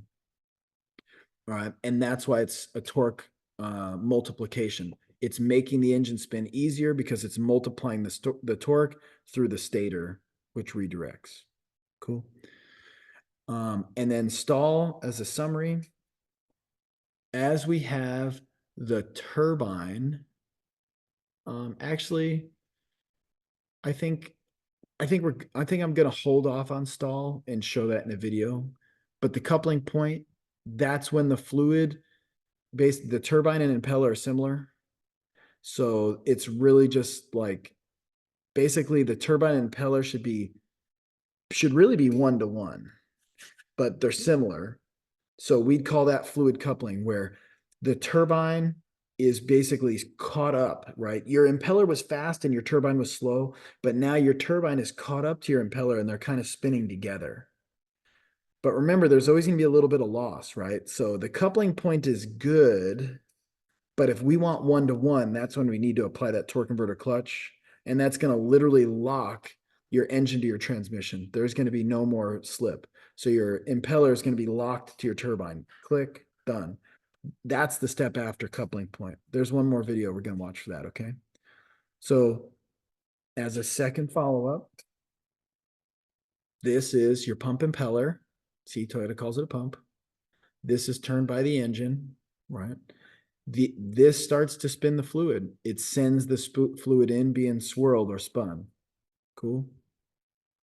The turbine is going to catch the spun fluid and spin. And when it does, it's got these splines, and that's going to spin your transmission input shaft. That's what makes the transmission turn. Cool. And then the stator, again, if we have a fast turning engine and a slow turning transmission, the stator is going to take the fluid and be like, bam, pre-swirl, right? It does it on the way back though. Technically, if you think about it, the impeller sends it to the turbine. So the impeller would be over here. It sends it to the turbine, and then the turbine tries to spin, and then the fluid leaves the turbine and it goes right back to the impeller, but we shoot it at a different angle to pre-spin up the engine even better, okay? So there's your stator. The fluid would have gone this way, which would have slowed that impeller down, which would have slowed your engine down. And that's why I said, if it's freewheeling, it's going to go, it's going to be really slow at low speeds. But once it gets up to high speeds, actually, it's going to be perfect. So if you have an engine that doesn't make power at low speed, but at the freeway, it runs ripping. Let me help you remember this. If your engine is kind of sluggish at low speeds, but then at freeway speeds, it runs as, here's a quote, a raped ape. Not my quote. I don't know. It's kind of disturbing, really. But if it runs like a raped ape, you're like, man, this engine's power. An engine can't run really good at freeway speed and run like crap around town. That's not an engine problem. Makes sense? If you got a misfire, it don't run like no raped ape. If you got a clogged cat, it don't run like no raped ape. If you got low fuel pressure, You know, how many times I need to say this? It don't run like no raped ape. Makes sense? So if an engine's loss in power, it's always a loss in power. Now, it may be intermittent and stuff, but like it's not going to consistently have no power at 20 and full power at 60. Make sense? If it's low power at 20 and full power at 60, you better be thinking this one-way clutch is slipping. Cool? Very, very good. All right, but then let's say it's the other way. Once they get up to those fluid coupling speeds, remember, we've got the fluid already. This fluid's already pre-spun, so it's actually already kind of coming off at this angle now. We don't really want that one-way clutch. We want to actually hit the backside of these blades and just spin this sucker out of the way. And that's going to give us our cruising. That's our fluid coupling. Or our, sometimes they'll call it, sometimes they will call it coupling point when it reaches its coupling point. Okay, so you should be able to really be putting this together by now. Okay, and then again, it's going to talk about, it's got a rotary flow, that's the spinning, but it's got a vortex flow. Sometimes they go into maybe a little bit more detail than they need to, but just know that fluid inside there is spinning like this. But if you look at the shape of the torque converter, it's also kind of round. See this?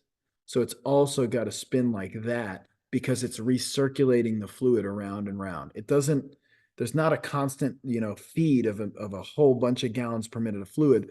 So basically you have your impeller throwing it to the turbine and the turbine throws it back. Impeller to turbine, turbine to impeller, impeller to turbine, turbine to impeller. Impeller to turbine, turbine through the stator, which modifies the direction. See that? It modifies the direction and pre-swirls it and goes back to the impeller. Cool. This would be no torque converter. That's just a fluid coupling. This is a torque converter with the stator. That's why it's a torque converter. And the stator is actually locked in this case, and that's why it's taking that fluid and saying like, now spin upward. Makes sense? So now it's going to really like super spin that engine side impeller. Cool. But then as you get up to speed, as a review, we've got at some point your impeller is going to try to throw it to the turbine, but your turbine is up to full speed. It's going to actually kind of be like, I'm good. I don't really want to be passing that fluid back through. In fact, there's not even really going to be all that much fluid movement because you have this, both of these fans are kind of turning and they do oppose each other. That's why we don't want to really pre-spin the fluid. So at that point, this one-way clutch just gets knocked out of the way. That's why it's on one-way clutch.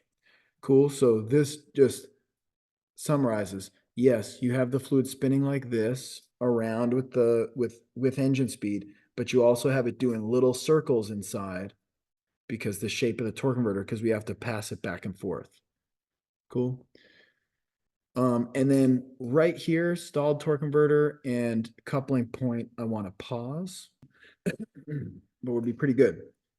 One thing you must know when we're talking about torque converters, anytime you're like stall testing, it makes a ton of heat, an insane amount of heat. Torque converters in general add a lot of heat. So that's another positive of torque converter clutch. If you connect the torque converter clutch, it stops doing all this fluid shearing. It just does 1-to-1. That's going to run a lot cooler too. But when we are using the torque converter in either stall or acceleration, especially, we're going to make a lot of heat. We need to have a transmission cooler. This transmission cooler is a mini radiator that's inside of the plastic side tank of the radiator. So transmission fluid comes in, goes through this mini radiator, passes the heat from the transition fluid into the coolant, which surrounds this little mini radiator, and then sends it out cooler. It's especially critical with a torque converter, which all the automatics have. And so that's kind of why the cooler lands in this one. Remember, like we talked about a little bit, if you had a pinhole leak in this cooler, ATF would go into the coolant would go into ATF, and you'd end up ruining that transmission. And probably you'd need a new cooler, but probably it's going to be in the radiator. They could have a similar design cooler right on the transmission like you saw on those Camrys. It's got a weird round thing bolted to it that has coolant lines going to it. That's because we're cooling it right there at the transmission. We don't even run it to the radiator. Could use it either way. Cool. So that's the type of heat exchanger. Another type is they'll run it up to the front and they'll have an air to ATF type. Not these squiggly lines. That's probably power steering. But right here, this black one right there, that's a transmission cooler. That you would especially see on like a tow package. So if you were to buy a Tundra regular, you just have the one in the radiator or on the transmission coolant to ATF cooler. But if you got the tow package, they'd add this one as well. So like my truck always has so many issues with overheating, good old sweetheart. I sent the ATF into the factory transmission cooler, which is in the radiator, but because the engine runs hot, and the thing is the ATF will be hotter than the engine. So if the ATF's hotter, if this is 300 and the coolant's only 200, you're actually heating up your engine coolant too. Because my truck ran too hot normally, I switched that around. So on some custom off-road builds, people will actually eliminate this cooler and they'll do like an air cooler outside and they'll run their own fan to it because you don't want the ATF heating up your engine coolant if the thing tends to overheat, right? So they'll pull them out. What I did was actually, I thought even more creative. I sent it through an externally mounted cooler, like one of these, with fans going to it before it goes to the coolant. So now I can look at my transmission ATF temp, and if my ATF temp is 200, but my truck's running hot at 230, technically my transmission cooler is actually cooling my coolant because the fluid temperature is lower, right? So I'm actually trying to add a transmission cooler, not only to cool my transmission, but to help keep the engine cool. That's the problem. The engine is just too big for this little tiny grill, right? So I'm looking at all sorts of creative ways, but you can see the relationship between the engine. If your engine's running hot, it's going to make your transmission run hot. But if your transmission's running hot, it's going to make your engine run hot because they share some of the real estate, if you will. Cool. Whereas this one's nice. The only little bit of a negative, it probably does add a little more air restriction to your condenser and to your radiator. So, you know, it's good as long as you got the room and they're not going to kind of build off each other's heat. Cool. And so very good. And another little bit of a unique challenge is you don't want the ATF too cold. So if you run it to only an air cooler, you could like here it's not that cold, but let's say that you were to go to like Alaska and the outside temperature to be -30. You don't really want that ATF to be getting blasted with -30. So that's why we'll still a lot of times tie into the coolant. The coolant will cool it, yes, but the coolant will also warm it if it's really cold out. So we kind of get the benefits of both. We could also get rid of heat by adding a deeper pan with cooling fins on it. And actually this one Toyota does similar. It's they'll call it a warmer, but it's also a cooler. Like when it's warm, when the engine is up to operating temp within the first 2 minutes of running, 3 minutes, it will warm the ATF. But once the ATF's up to operating temp, it'll function as a cooler. So this is kind of both a warmer and a cooler. The reason they'll consider it a warmer, and Toyota does have these too, they use a thermostatic valve. So if the ATF is cold, the thermostatic valve will open. It'll send the ATF to get warmed up by the coolant. But once the ATF is up to operating temp, it'll close that thermostatic valve, which operates just like a thermostat wax pellet. It'll turn it off. So if you read about a fluid warmer and a thermostatic valve, just understand that's what that's all about. Cool. It warms it when it's cold, but once it's cold, it stops warming it. And then speaking of lockup torque converters, that's the 1-to-1 ratio when we apply the TCC clutch. So from now on, I'm going to call it the TCC clutch. It's kind of redundant. TCC stands for torque converter clutch. And then I say clutch just to help you know what I'm talking about, but I should really just say TCC. ASE is going to call it TCC. TCC application, TC clutch would be probably more accurate. I'll call it TCC clutch. So lockup occurs at higher road speeds. That would mean like once you get up to freeway, we want the 1-to-1, right? So we apply the TCC clutch. but that's not necessarily true right now. And the ASE is starting to catch up on these things. We're doing something called flex lockup. We're locking up that torque converter even in third gear, second gear sometimes. It used to just be if it was a 4-speed, first, second, third. When you got into fourth, it would drop the RPM in overdrive. And then you'd be driving and you'd actually notice the RPM would drop just a little bit more. You could see when the torque converter clutch came on. You could feel it. And it was only in fourth. But now we're doing it. We got 8 speeds, 10 speeds. We're doing it second, third, fourth, fifth, sixth, seventh, eighth, ninth, and 10th.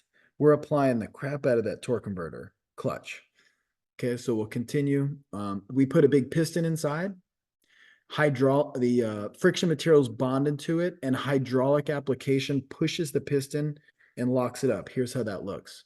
This is the torque converter clutch. If we get fluid pressure on the back of this, it's going to actually push that clutch right into the housing. And that clutch is going to squeeze the turbine to the actual housing, which is really like the impeller. And that's why it all turns as 1-to-1. So that's kind of what this is saying. And then it does have a torsional damper. So that's these springs right here. So the reason that's there is because our engine makes pulses, bump, bump, bump, bump, bump, bump, bump, bump with every power stroke. And when the torque converter clutch is locked up, we don't want to just pass those pulses into the transmission so that it's kind of like, we don't want those clutches getting hit like this. And it can also damper the movement for the driver feeling too. So we put these little clutches. So these clutches don't matter until the torque converter clutch is engaged. When the torque converter clutch is engaged, that's when these clutches might absorb a little bit of the pulses from the power strokes in the engine. But in this diagram, this is going to explain. When we want to engage the torque converter clutch, there's a few things that have to happen. Let's say just naturally the pump is pumping that transmission, that torque converter pressure, the torque converter fluid, ATF, is going to go through the cooler and cool it to the pan, and the pan's going to get sucked up by the pump, and the pump is going to send in the torque converter. That's really just torque converter filling fluid. When we want to apply the clutch, it's different fluid. We're going to actually take that fluid, send it to the valve body. The valve body is going to send it to the solenoid. If the solenoid's not active, that's it. The fluid stops right there. If the PCM, ECM, TCM, whatever module says, yeah, it's time to lock up the TCC, it will actually give 12 volts in ground or maybe duty cycle or whatever to this torque converter clutch solenoid. So TCC solenoid from now on. On Toyota, I believe that's the SLU. So they name it different things, but on the ASE, that's the TCC lockup solenoid. If the TCC lockup solenoid gets the 12 volts in ground or the duty cycle it needs, remember, we talked about valve bodies a bit, it's going to actually push a little bit of fluid to open a shuttle valve, and that shuttle valve is going to take the fluid and be like, okay, send full fluid pressure back, and that's going to actually push on the backside of the clutch and lock the clutch from the turbine to the housing. And now it's a TCC 1-to-1 application. Cool. So now you can see the computer controls the solenoid, which controls the fluid, which actually pushes on the clutch. That's how we do our torque converter lockup. Now, how do you do some of the diagnosis? Well, you could check for codes, right? So this one, P0743, torque converter clutch circuit electrical. Let me back up. If it's a torque converter clutch circuit electrical, that means your ECM is checking voltage drop, and it's dropping voltage in such a way it knows you have either an open in here or a solenoid with open windings. That's just really an electrical fault. So if you have that torque converter clutch electrical circuit, you're looking at like the solenoid and the wiring harness and the ECU. Okay, it means it's got an incorrect voltage drop. Cool. Let's say you got a different code. Let's say it was torque converter clutch performance. And you're like, what? Okay, so let me help you understand that. If we were to look right here, this is your engine side. This is your transmission side, right? Well, in this case, let's switch it. Let's make this your engine side, your transmission side. It doesn't really matter. So to check the performance of the clutch, This is a review. We're going to check your engine RPM using your crankshaft position sensor. And if your engine is at 2000 and we apply the clutch, right? Because the ECM knows, hey, I sent 12 volts that solenoid better be, active. If you have 2000 RPMs on the engine side, the torque converter clutch is active. What should you have on the transmission side, specifically the transmission input shaft or the turbine shaft? Give me the number. Don't make me repeat it. You got 2000 engine RPM. You got torque converter lockup. What should you have on transmission input shaft RPM? 2000. Bingo. But if you had 1800, doesn't that tell you your torque converter clutch is not working? Performing? See, a performance code is not an electrical voltage drop diagnosis. That's like a, hey, we got 2000 RPMs on the engine. Why do we only have 1800 RPMs on the transmission? That torque converter clutch performance is not correct. So if you had the electrical one, you're looking at the electrical stuff. If you had the performance one, I'm not going to say it couldn't be electrical, but I'd be more like, is the lining, right? Is the clutch material worn off the torque converter? The torque converter clutch, I should say. Is it that we're not getting full fluid pressure because the valve body has a sticking valve or a leak, right? So there's very different DTCs for diagnosis there. This one is electrical. The performance one is going to be more like fluid slash, maybe lining on the torque converter clutch. The performance one's going to be much tougher to diagnose. Cool. Then you're going to look up the procedure, right? So like, depending on what code is set, you're just going to follow service info. You can also look up data. So for example, if we wanted to, you could look up what the torque converter clutch duty cycle is. And some of the scan tools will actually give you the slip speed. So if you have the torque converter clutch duty cycle at 100, your slip speed should be very little. It calculates your slip speed by looking at your engine and looking at your transmission. The torque converter with it active 100% should be 0 slip. Now they may allow up to 70 RPMs of slip right down here before it actually sets that performance code. Okay, so again, because this has to do with emissions, OBD system is required to monitor that system. If your torque converter clutch doesn't operate, your emissions is up. So therefore, if your torque converter clutch doesn't operate correctly, it doesn't perform well, it's got a set of code, which is going to make you fail smog because you're no longer in compliance. Makes sense? So that's really the driving force. But we can utilize that for our diagnostic advantage and go ahead and calculate this slip speed. Cool. It might even show like a -3 RPM slip speed. That means it's really not slipping. So there's a little variation. It's hard for an engine to tell the exact RPM and the transmission to tell the exact input shaft RPM. So we allow it a little leeway. It's not to say, oh, we're going to let the torque converter slip a little. It's more like we know that there's going to be a little bit of inconsistency there with the sensor readings. Now there's a great lesson right there. It may allow up to 70. Let's just say, through the voltage generated, let's say it's maybe it's a Hall effect sensor. Those are usually really accurate, but back in the day, we were using more like magnetoresistive or AC generator type that was looking at waveforms.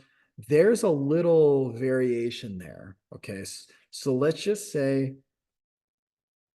they programmed it to have a maximum slip of 35 RPMs. And with that variation, all of a sudden it would look like the torque converter was slipping 35 or 40. Let's say it would look like it was slipping 40 RPMs. They built in a threshold of 35. If it's slipping at 40, or it looks like it's slipping just a voltage variation of the sensors, what would happen at that moment? It thinks it's slipping 40 and the maximum threshold's 35. What do you get?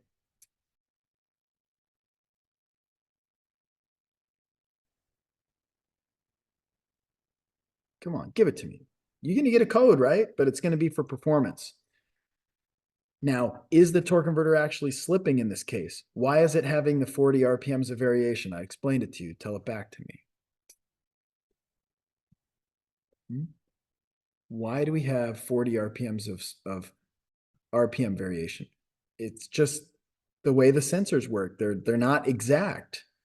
So if the engineer wrote in the programming, once it exceeds 35, turn on the check engine light, you got a car with a check engine light. How do you fix that car? You guys tell me, how do you fix that piece of crap car?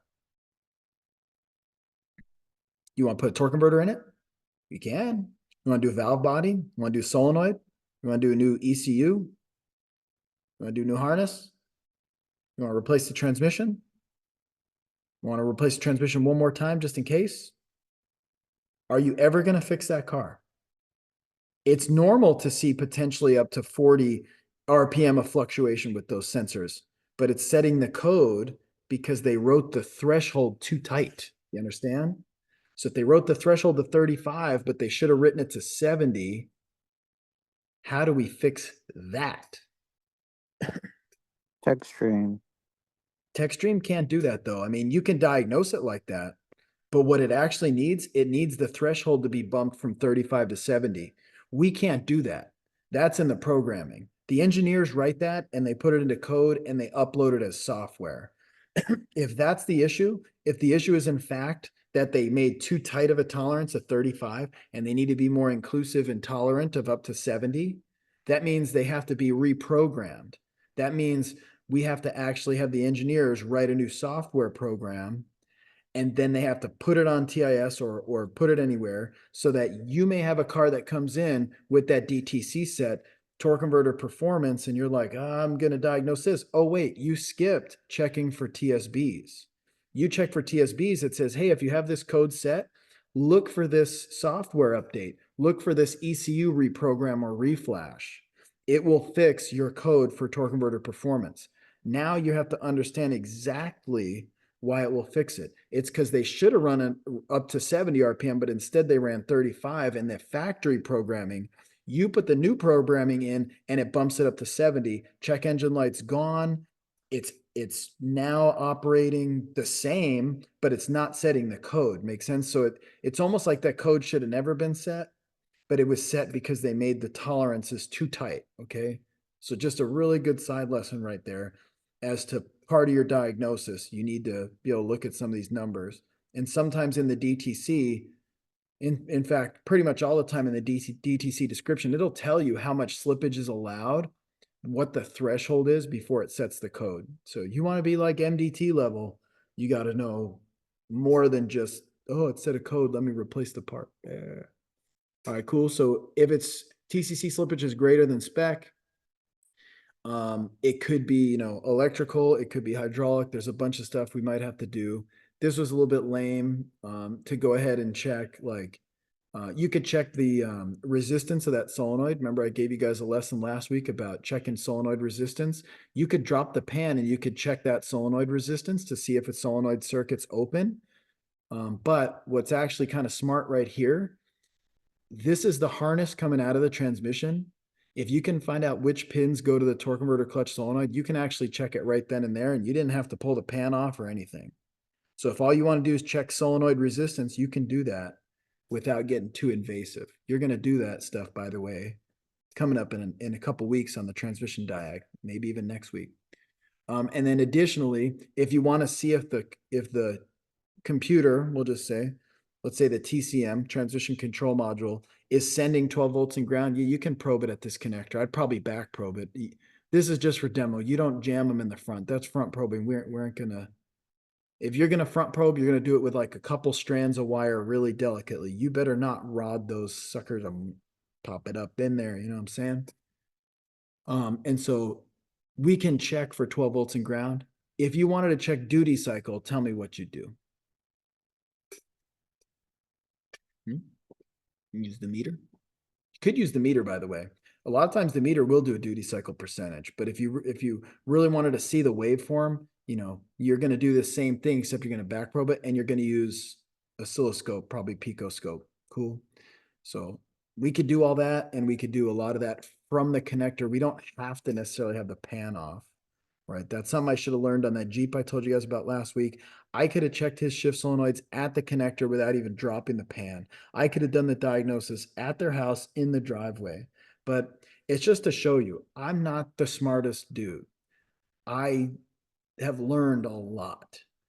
At the time, I really had my idea of fixing something was ask Ed up at the front of the shop because he used to work on them and he told me the part and I would put the part in. Like, sometimes it's good for me to remember just how little I knew.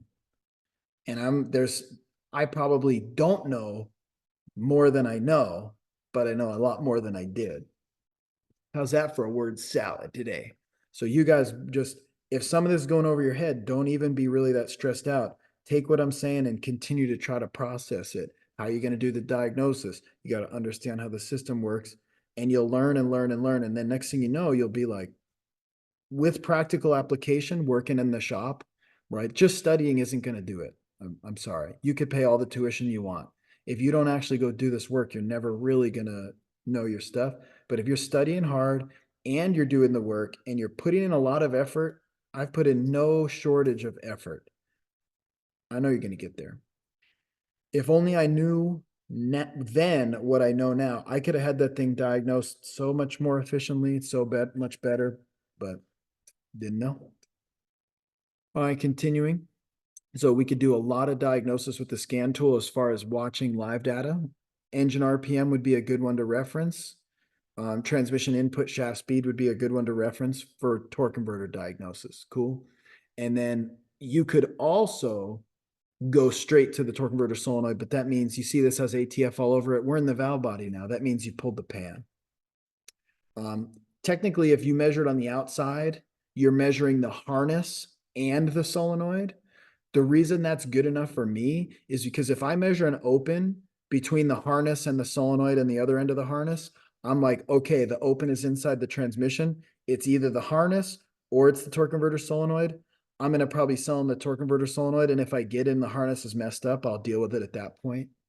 You know, but to go a couple hours into the thing to measure it, I wouldn't say is a real good use of the customer's money. I would say like, nah, save the diag time.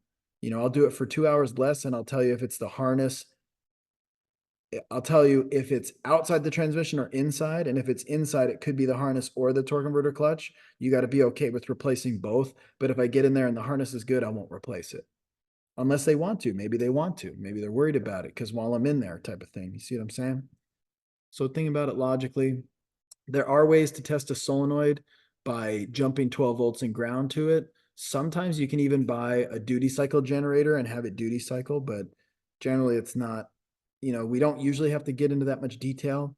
But another thing to remember, kind of like an injector, just because it clicks doesn't tell you that fluid is able to flow through it.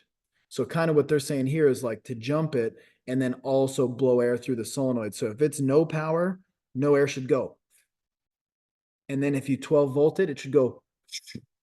And that's going to tell you the fluid's actually going to be able to flow through the solenoid. Because you could have a solenoid that's bad electrically, that'll generally set a circuit code. Or you could have a solenoid that's good electrically, but mechanically stuck or restricted with material from, you know, from lack of maintenance or something. So checking both requires a couple different tests. Kind of makes sense. You could also have a solenoid that's good both ways and it tries to send fluid, but this valve in the valve body is stuck. So you might actually have to, you know, at that point you do all your checks and you'd be like, electrically it's good, but the fluid's not applying the clutch. You'd probably at that point really sell an overhaul. Unless there's a TSB, sometimes we'll replace, like if it's a known issue, like these valves are sticking all the time, you might just replace a valve body.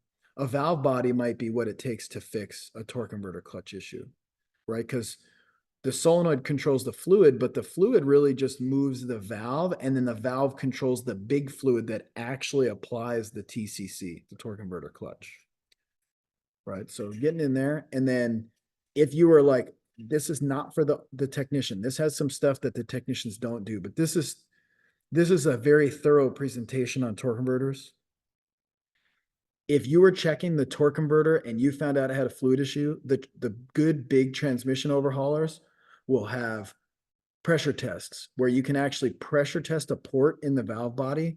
And this is crazy, but there's cases where a valve body will have porosity or a tiny crack, and it'll bleed fluid from the torque converter clutch application port in the valve body and bleed it into another port. So it might not apply because it's losing the fluid pressure. Even worse, it will actually, in some cases, bleed torque converter TCC clutch apply pressure into a different circuit and make a different thing happen. So you can have a transmission doing some crazy stuff. Every time it goes to apply the torque converter, it also applies shift solenoid number 2 circuit or something, right? And so pressure or vacuum they can use on these to test if there's leaks in the actual metal passages. Okay, more in depth. And then here's like really cleaning up the valve. We're going to totally service it. We may end up replacing the valve, and then we might have to really clean that bore. This is actually cleaning the bore. It's technically actually reaming it. There are some times where they'll ream this and then drive a bushing in to get it to be tight again. At that point, it seems to me like it might be worth just doing a valve body. But if you're in one of the bigger overhaul shops, you know, and they can save the customer money by reaming and driving a bushing and stuff, cool. And then you can see we're going to have to do a lot of cleanup. These metal chips could cause nightmares for all aspects of the transmission. All aspects. You might bring it in for a torque converter clutch issue and leave with a won't shift into second gear type of issue, because all these chips can lodge in the valve body passages, cause a restriction, cause a sticking valve. So this right here, this gives me a little bit of anxiety, just seeing all that metal in the valve body. And to just brake clean it, I wouldn't do that. That sucker is going in a sonic tank. I'm gonna clean that thing so good you don't even know. Then when we lubricate these valves, we're either using ATF or petroleum jelly. We do not use grease. Absolutely not. And a lot of times we'll do new springs, and then we can retest it to make sure we don't have any leaks and et cetera, right? So this is not what you're seeing in the dealer. This is not really what you're seeing in an independent shop. This is more like, this is a transmission overhaul facility. See, so it's not really the same. If you got a pretty cut and dry one, you know, a lot of miles, the seals were leaking, it burned up clutches, you can knock it out. If you got one that's doing some weird stuff and it's abnormal, it might be worth sending it to one of the bigger facilities that has the ability to vacuum and pressure test a valve body. Cool. Now, servicing. Let's say that we rebuild the transmission because whatever. Torque converter should be replaced. You replace the transmission, you really need to replace the torque converter. But there's a little bit more to that we're going to get to. Also, if we have an issue with the torque converter clutch, you can't replace the torque converter clutch. You replace the entire torque converter. Both of those have a little bit of a little bit further explanation that we'll come back to. So just understand there's really no serviceable parts in there. Same with if you have a stator one-way clutch that fails, you replace the torque converter. Cool. And then let's say that you send it out to a really big facility. They may be able to actually flush a torque converter, so you don't necessarily have to replace it. But it's a special machine that does all that type of stuff. That's what's happening here. So that'd be at a facility. Additionally, there's some checks on the torque converter, which we don't commonly do. But let's just say that for whatever reason you were going to reuse it, there's an actual tool to go in and check the torque converter end play. You can even check the turbine. There's a couple different things that we can check, as you can see here. This and this are not ASE concepts, but it's something that you guys should understand. When you get a reman transmission, all this has been done. If you want to rebuild the transmission yourself, you could do all these things, but probably realistically, you're going to just replace the torque converter. The ASE concept would be replace the torque converter. Cool. So this is again going through checking end play, pulling a snap ring, etc. But realistically, if you're going to go through that, probably what's going to happen, you're going to send it to a place that does torque converter overhaul. So like Rigo, for example, he doesn't do torque converters, but to save the customer's money and stay more competitive, he doesn't just simply replace them. he sends them out to a facility, I think TransStar, and they have a lathe and they actually cut the torque converter open where it was initially welded. They'll take it apart, they'll do the one-way clutch, they'll clean it, they'll do whatever they need to really do. And then they'll actually end up, replace the torque converter, the TCC clutch, and get it all cleaned. And then they'll actually re-weld it.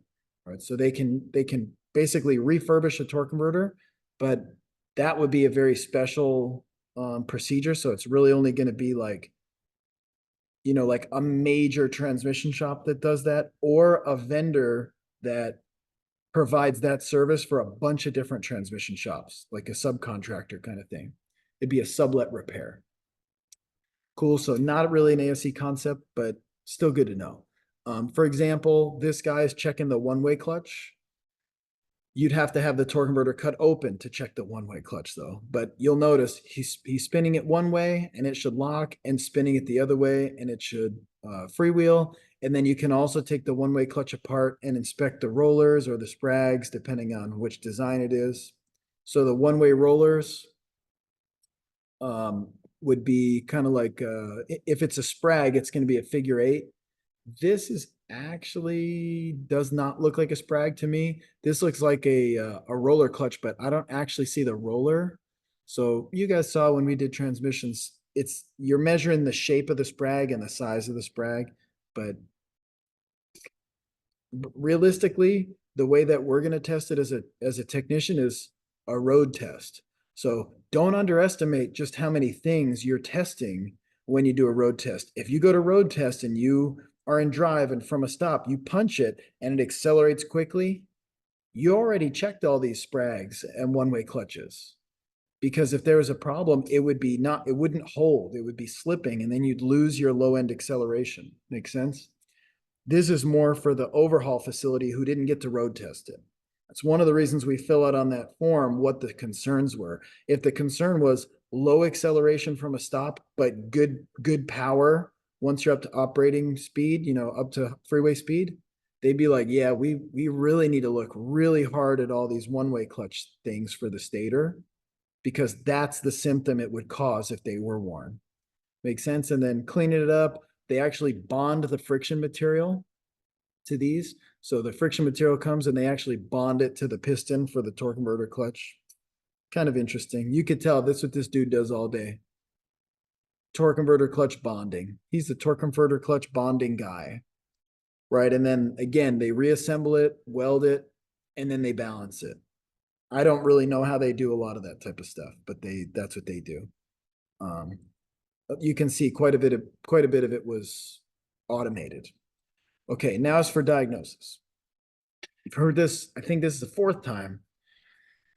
A Stator should lock up on Excel and then freewheel at operating speed. So if the Stator locks up in both directions, it's going to be good in acceleration because it's going to do high vortex flow. But then the flow's disrupted. In other words, it's in the way once you get up to operating speed. When you get near the coupling point, that Stator should freewheel, but if it can't, it's going to cause an issue. Or if it freewheels in both directions, like I said, the top end performance is good and the low end performance is whoa. Make sense?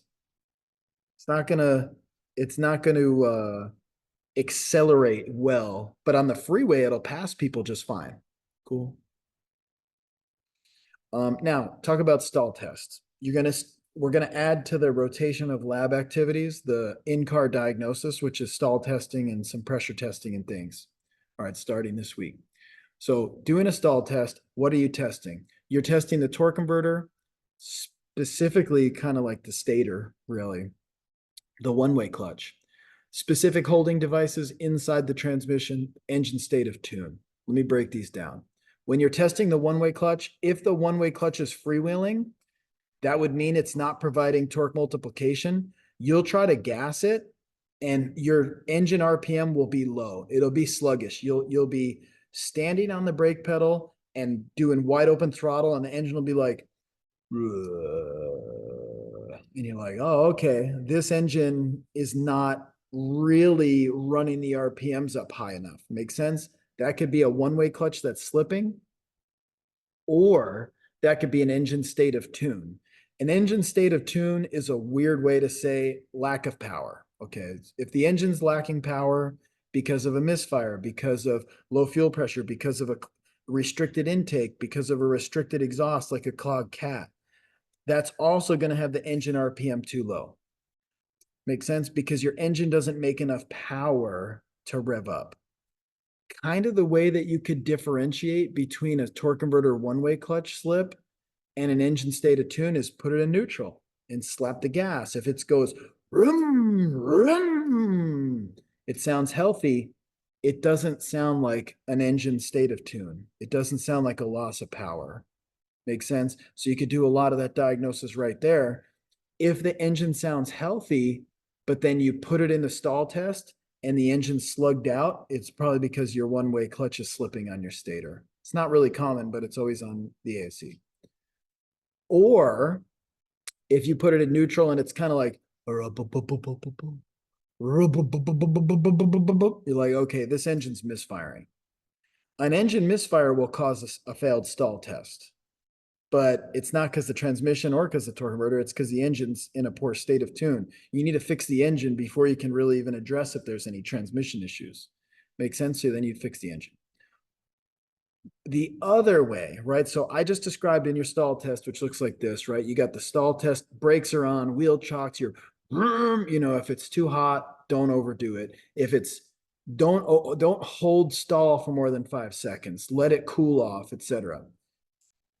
When you go to do that test, let's say the range is 2,800 to 3,200 RPM. I just described everything where your engine's not even at 2,800, right? Your engine RPM should be above 2,800, but it's not. It's because either your engine's weak or because your torque converter has a one-way clutch that's slipping. Cool.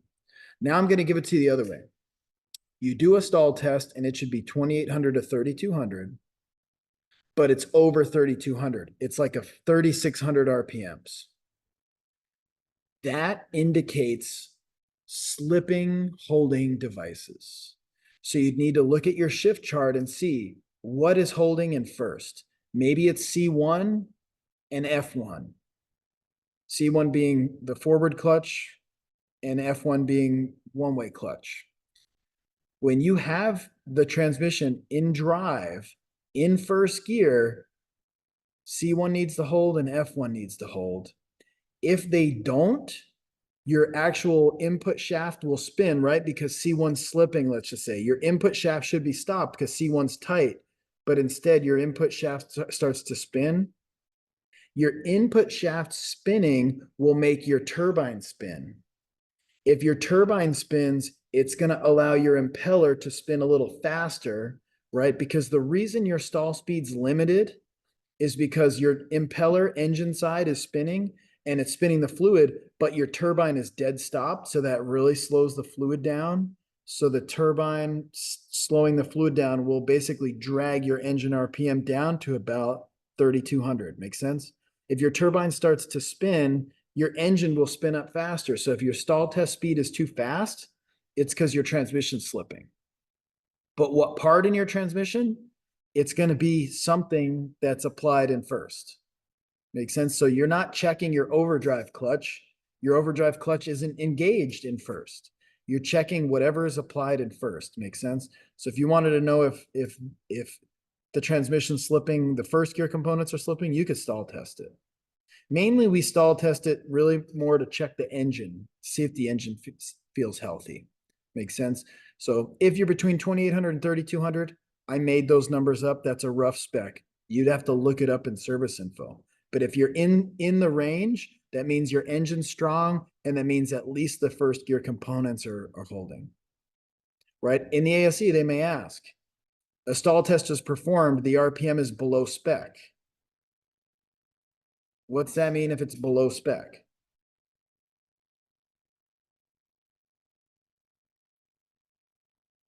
Tell me. Engine state of tune or a torque converter one-way clutch. What if it's above spec? Means the RPMs are high. Transmission slipping. Cool. So we're going to do quite a bit of prep work when we get ready for this, and then you can see it. And then, like I was saying, you do the stall test. If your RPMs are in spec, that's good. If your RPMs are over, the trouble is on the output side, which means, so your RPMs over spec, holding device failure. That'd be common. C1. Maybe your line pressure is too low. That could be a problem with your pressure control solenoid. Maybe the ATF is too hot. It's overheated. It's possible. Inside the torque converter, it could actually be a turbine hub failure because your turbine might be spinning on the input shaft, which means your turbine isn't turning your input shaft. By the way, that car wouldn't move, so you know, unless it was just starting to strip and it would only slip under like heavy load. But that car, once it's really stripped out, you have no way to turn your input shaft. That car won't move. Cool. Or if it's under spec, is the engine in a proper state of tune? How do you know? Put it in neutral, see how it revs, you know, test the engine out a little more. If the engine's not in proper state of tune, send it right back up, fix the engine, do the spark plugs, do the fuel filter, do whatever, the clog cap, whatever it is, fix that first and then rerun it. If it's still under spec, then it could be the stator one-way clutch not locking. Even a Torrington bearing or a stator support failure. So the stator support holds the one-way clutch. If the stator support splines were stripped, the one-way clutch couldn't possibly lock, even if the one-way clutch was good, right? So you got to think a little outside the box. This is a comprehensive list here. Or again, it could be the engine output problem, like your engine's just weak. You've tuned it up and everything seems, but your engine's just worn out. You know, that would be another possibility. Cool. And then to show the lockup, just remember the lockup clutch is right here. What we do is we send fluid to the backside of it. It pumps it up and it locks your turbine to the housing. That's its job. It needs to lock the two. Cool. Now, how do we do that? We're going to do it like this. SLU is going to get fluid from your pump. SLU solenoid is going to activate it, which is going to allow fluid to come here, which is going to lift the signal valve, which is going to allow line pressure to come in and go through the relay valve, which will lift, and then pressure, right, which will lift. In fact, actually, it pushes down in this case. You see the red line pressure.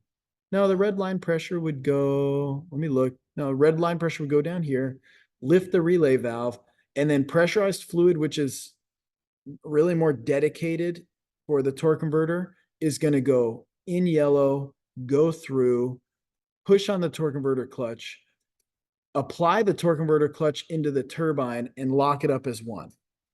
And then, so right then it's 1-to-1 lockup. Then afterward, it's going to go down and through the cooler and cool it off. The point of the lesson being, when you go to apply the torque converter, we need SLU to work.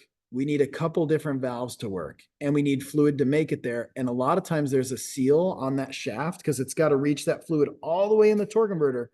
And if that seal's bad and it's bleeding by, you know, you could have all this valve body stuff working, but your fluid's just leaking out because that O-ring's ripped. That's what we were replacing that day with the turbine shaft O-ring. It was the turbine shaft O-ring, which is really there for TCC lockup. Cool. So it was a good memory I had. It's a good lesson.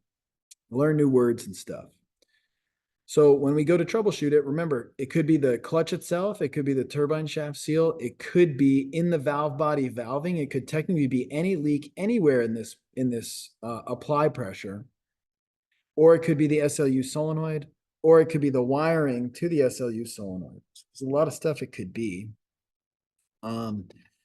But when the ECM goes to apply that, it's got to look at a lot of different things. Like, for example, I got a good lesson for you.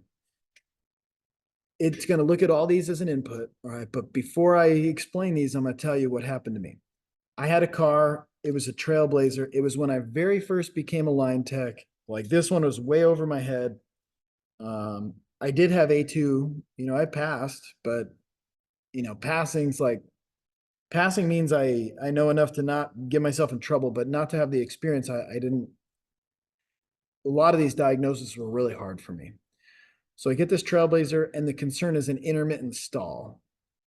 Now, you guys haven't taken engine performance yet. But when you're in engine performance, you talk about stalls. You know, if you lose fuel pressure, the engine stalls. If you lose spark, the engine stalls. If you lose spark to one cylinder, that's a misfire. But if you lose like a crank sensor, you lose spark to all cylinders, that's a stall. So when I got it for a stall, I'm thinking like, oh, I think it's gonna be crank sensor, fuel pressure.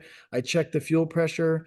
I'm running the vehicle with the fuel pressure gauge taped to the windshield, and I'm looking, and I have to drive it. And the thing is, the customer didn't explain this. When I drove it, I could leave it running all day and it wouldn't stall. But if I got on the freeway and then I got off the exit, when I came to the first initial stop, the engine would stall. And then I'd start it back up and it would be fine until I got up to freeway speed and then got off the next exit. Then it would stall again, right? So when it stalled, the fuel pressure didn't drop. So I'm like, well, it's not a fuel pump. And when it would stall, I was trying to watch the engine RPM because the engine RPMs pulled off the crankshaft position sensor. I didn't really see any issue. It showed it go to 0. I mean, I was just kind of lost. And I went back and I actually talked with, first I went to talk with my boss, and I didn't go to the service manager for whatever reason. I went right to the service director. And she didn't know much about cars, but she was sort of like, well, it sounds like a torque converter problem. And I was like, what the heck is wrong with her? She doesn't know. And then it humbled me. Okay. And I'm going to explain why.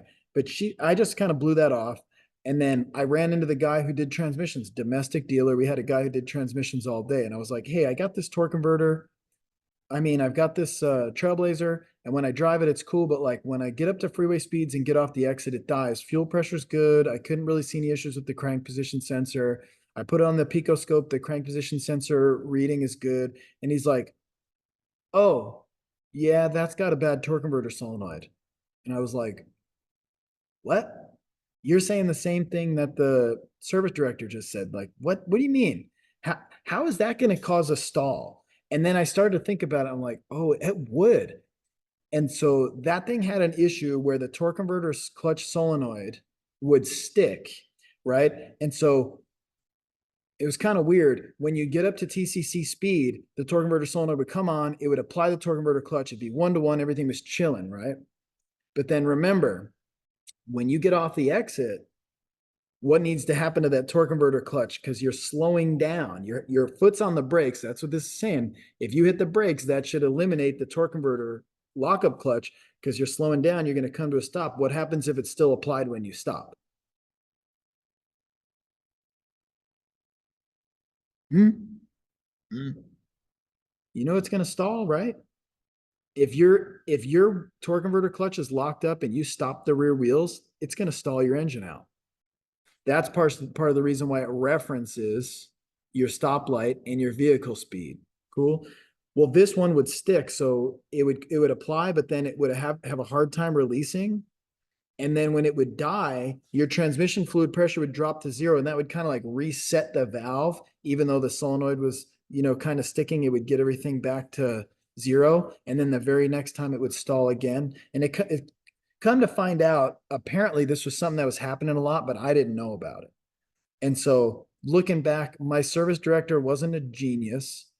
She just oversees a lot of jobs. So when she was reading technician stories and it says engine stalls intermittently, she gets to read the technician story. She can skim the information of the brain of techs that are smarter than me.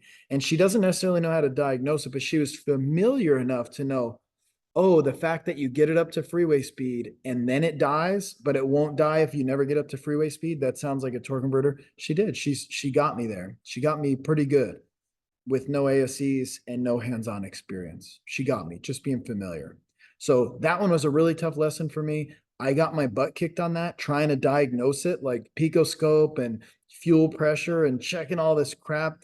And like, somebody's like, oh, it's the torque converter clutch solenoid.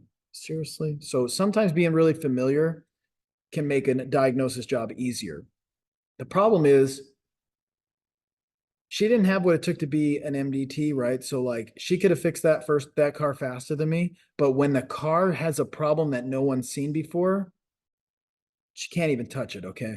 So what I want for you guys to know is if you really want to be MDT, you got to be able to figure out the first one. You can't just count on somebody being familiar with it and you replace what they say. See, because I already been through that lesson with that Jeep. So I learned a lot from it. The reason it references all these things is because there are times where you want the torque converter clutch applied, but there's times you need to release it. So like I was saying, if your engine RPM gets too low, it's going to release it. If your brakes are applied, it's going to release it. If your transmission temperature gets too high, it can actually put it in limpo mode and release it. You know, they can do some interesting stuff. Cool. So, and then ultimately the ECU or maybe the TCM or whatever looks at all this stuff as inputs, looks at its logic and says, oh yeah, according to my programming, like we all have programming in our minds. How it got there, very debatable. Some of which came from TV and whatnot, but there was some base programming in there when you were born, right? But the engineer writes the programming into the module. It says, if you see this, this, and this, do this, right? So if it sees this, this, and this, it says, yeah, let's go ahead and lock up the torque converter. It sends a 12-volt signal, or it grounds, or it sends duty cycle to SLU. And SLU is what we call the TCC solenoid. On that Trailblazer, this is what was stuck. That solenoid was stuck, so it was constantly sending fluid to the lockup valve and locking up the clutch. Then when it would die, fluid pressure would bleed off and the solenoid would kind of like reset itself. Cool. But unfortunately, it's got more complicated than that. So this is actually A750, so it's not the most current transmission. It's just a 5-speed. But on this A750, we're doing what we call flex lockup. So back in the day, we would only do lockup in the overdrive gear. So you might get it in 5th only, or you might even get it in 4th or 5th. But now with flex lockup, we're going to look at all these inputs and we're going to see, can we apply it now? We want to try to apply that torque converter clutch as often as possible, because the more we apply it, the lower our emissions, and we're saving a little gas. Cool. So we can start applying the torque converter clutch in 3rd. We can apply it in 4th. We can apply it in 5th. Make sense? Assuming you're in the drive range. On the UB80, it'll do 2nd, 3rd, 4th, 5th, 6th, 7th, and 8th. But it won't just like turn it on and leave it on. It might actually pulse it on, off, on, off, on, off, off, right? So it looks more like this. If you were to actually look this up, you could graph lockup solenoid status, and then SLU, because this has flex lockup. If it's doing flex lockup, you're going to see lockup. If it's starting to lock it up, you're going to see lockup come on. But if it's like all the way locked up, it's going to turn all these solenoids and completely lock it up. So you might see it kind of flip back and forth. This might be pulsing. That's going to be the torque converter like locking up for a second, but not maybe necessarily all the way locking up. So if we can save gas and lower emissions, we're going to work that torque converter a lot. The negative is, imagine the original torque converter. It would lock up in 4th and then it would unlock when you got off the freeway exit just once. Now we're like, hey, we're going to start pulsing this thing in 2nd, 3rd, 4th, 5th, 6th, 7th, and 8th. We're going to pulse it right now. We're going to lock it up all the way. We're going to come back out of there in 2nd and just pulse it a little bit. So like you could be going 15 miles an hour and let off the gas. And if you're just cruising at 15, it'll start locking up your torque converter. That thing locks and unlocks so much, it tends to glaze the friction material. When it glazes the friction material, it no longer applies nice and smooth. It tends to like kind of grab and then not grab. It becomes very like a light switch. It's on or it's off. And as it's doing the lockup, when it's glazed, it'll shudder like this. You'd be like, You'll notice the shudder at low speeds, medium speeds, high speeds. If it's got a shudder, you might be thinking the transmission's slipping. You might be thinking it's got a misfire or whatever. If you got a shudder and you think it may be torque converter, go ahead and put these up on TIS and make it the big LEDs, they call them, and see if your shudder correlates with your lockup. If your shudder correlates with your lockup, if this thing going green and red is inducing the shudder, that means that your torque converter clutch is no good. That means you need a torque converter. We're putting tons of transmissions in U760 and U660, like Camrys and stuff, tons of them for torque converter, TCC lockup shutter. There's a whole big old TSB about it. And so this is a good diagnostic tool. It didn't used to happen though. So some people would be like, oh, the new ones are junk. Well, the new ones aren't junk. It's just, if you really want to know what I think, I'll share a little bit with you. If we could have just used the regular lockup clutch and applied it once and then released it once, it would have lasted forever. But if we start doing flex lockup and we're working that clutch on and off, on and off, on and off, imagine you're driving your manual and you just start periodically pulsing your pedal. Do that for 4 years and let me know how your clutch is. Like you can't expect it to last forever when you're working it like that. So now I ask you, why are we working it like that then? Why are we burning this thing up? Why are we putting so much pressure? It's sort of like the starter when you have start-stop stuff, right? You know, when you have a start-stop system, you're going to be putting a lot of strain on that starter. It starts the car 72 times a day, and it used to just start it twice. So it's not because the cars are junkier. And actually they're better. Like these torque converter clutches last years. It's amazing how long they last. Same with those starters on the start-stop technology. Those starters last years and they start the car 50 times a day when they used to just start it twice. It's nuts. But the reason stuff is failing is because we're just working the crap out of it. Now I ask you, why are we working the crap out of this torque converter clutch?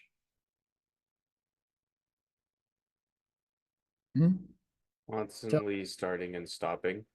Yeah, but like why? Why why are we locking this up in second and pulsing it in third and pulsing it in fourth and pulsing it I'm in gonna take a fifth? guess. Emissions.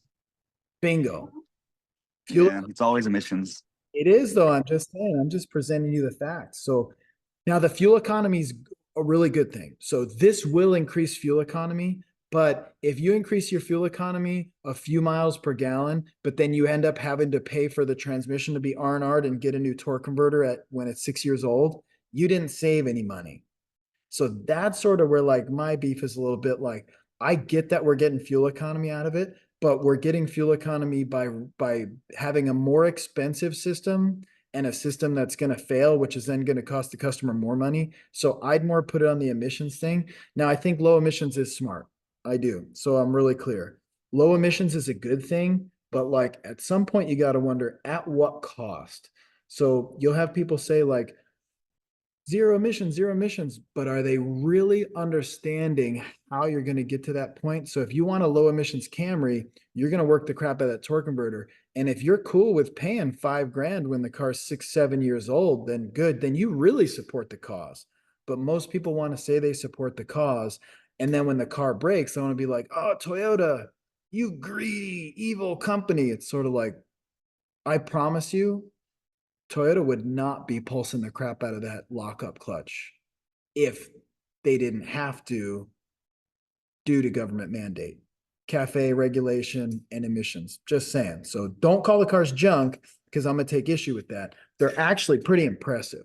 And it's not just Toyota. Some of the cars are junk, but most of the manufacturers are trying really hard to make them reliable, but they're being pushed in a direction that inherently makes them less reliable.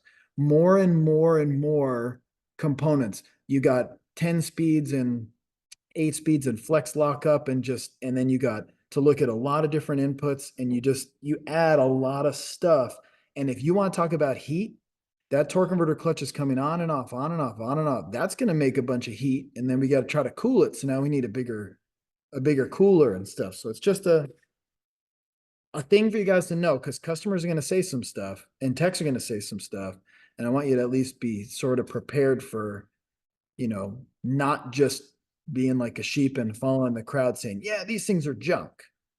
Mitchell, go ahead. I saw your hand.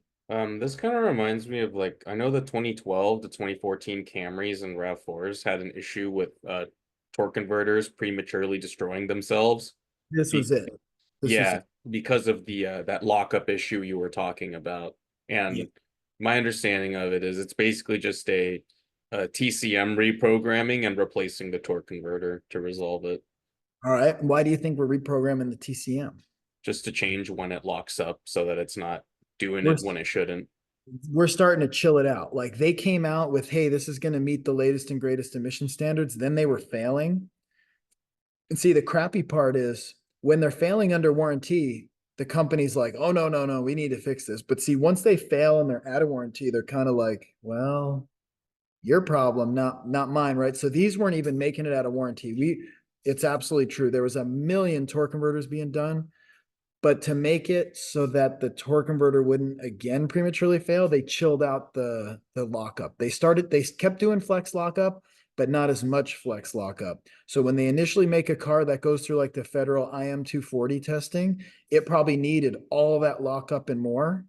And then after the fact, when it's, quite a few years old, they're like, hey, we're going to back this lockup up. You probably actually lose a little bit of fuel economy when they do that ECU reprogram, but it's going to be pretty minimal, It's a little bit related. You guys remember Dieselgate? It's a little old now, but Oh yeah, with Volkswagen. yeah. So Volkswagen didn't want to run that program. The only reason Volkswagen did is because they couldn't really meet emission standards. So you got the government saying, you need to pull up to this bar. And Volkswagen's like, do you have any ideas how to get to that bar? And we're like, we're politicians. We don't fix things. We just set the bar. Like it's your job to find an impossible way to pull up to this impossible bar that we just made up while we sat in a room and we just talked about it. And then you have engineers spending their whole careers trying to meet that bar. And then they're like, you know what? Let's just cheat. Let's just deflate the ball. Let's just like write a secret programming. When you start the IM 240 test is very specific. You do X, you do Y, you do Z. It's almost like you get your Nintendo controller and you press up, down, left, right, A, B. Like when you do the IM 240, it's like up, down, left, and the computer's like, oh, I know what happens next. Go into like super high emissions mode. And or super efficient emissions mode, and it would go in this mode where it would like produce very little emissions, but the cars ran horrible. They had no power, the fuel economy was trash. But when they would start the first few steps of the IM 240 test at the federal government, it'd go into a mode where the emissions were low, and they're like, oh yeah, this passes with flying colors. Good job. You pulled up to this imaginary bar that we set based on our meetings, even though we have no idea how cars work. Nice job. You're good. But see, then they put the cars out there and the customers would be like, this car runs like crap. The fuel economy is horrible. The customer is not like, I think my car emits too much. They don't even think about that. They want it to have power. They want it to be good on gas, in this case, diesel. So if you didn't do the up, down, left, start the emissions test sequence, because they do certain speeds, right? They're like, put it on the tester, idle it for 2 minutes, get it up to 10 miles an hour, go for 2 minutes at 10 miles an hour, right? If they didn't do those exact driving scenario, it would never go into clean emissions mode and the car would run great and it'd get good fuel economy, right? So here's how they got busted. They had an independent school, I think it was like West Virginia University or something, trying to test them, and they were mimicking the IM 240 federal emissions test, and they put it into the clean mode, and they're like, what the heck is this? Like all of a sudden the car's running different. And then they slightly change the test and they don't do exactly what IM 240 is, and it burns dirty and it has more power. And then they do the IM 240 test to a T, and then it goes into clean mode, it burns clean and it loses power. That's how they got busted. The government didn't even catch them. It was an independent school that was testing them for like an engineering school or something, and they busted them. So not particularly relevant for how you're going to fix the car, but very relevant for over your career. You're going to hear a lot of information like the quality's decreased and whatever. But I'm just saying, I've seen it when they weren't so focused on trying to really wring out the emissions and really go nuts with the fuel economy, because gas prices are really expensive and it's not exactly clear why. Like they could make really reliable stuff that just wouldn't break. And now they are struggling. I'll give you that. They're struggling a little bit, but everybody's struggling. Oil consumption, low tension rings, like there's just, all right. So just giving you some perspective as to maybe some of the things at play. So that way you don't get kind of disillusioned with Toyota or any other car company. It's not because they can't make good stuff. They're kind of being pushed. Yeah, it's like It's kind of like the whole thing with 0W8 and 0W16 Same as thing. well. Same thing. That oil, they'll engineer it and it'll probably be fine, but like now you've got to totally redo the engine and have it operate in a way that isn't so tried and true anymore, because it's going to be better for emissions. It's going to be lesser coefficient of friction. It's going to be thinner. It's going to be maximize your fuel economy. Now, like I'm saying, fuel economy is great. Fuel economy is amazing. But the reason I want good fuel economy is because it's going to save money so that I can either work less or have more money to spend on stuff, right? That's the free market. I certainly wouldn't feel the same way if my really good fuel economy just meant that like somebody else is going to take the money and do what they want with it, right? But in my own honest, but also selfish ambitions, it would be nice to keep more of the money you work for. However, with the good fuel economy, it sounds good until the repairs cost more than the money I saved in gas. And that's my point to you.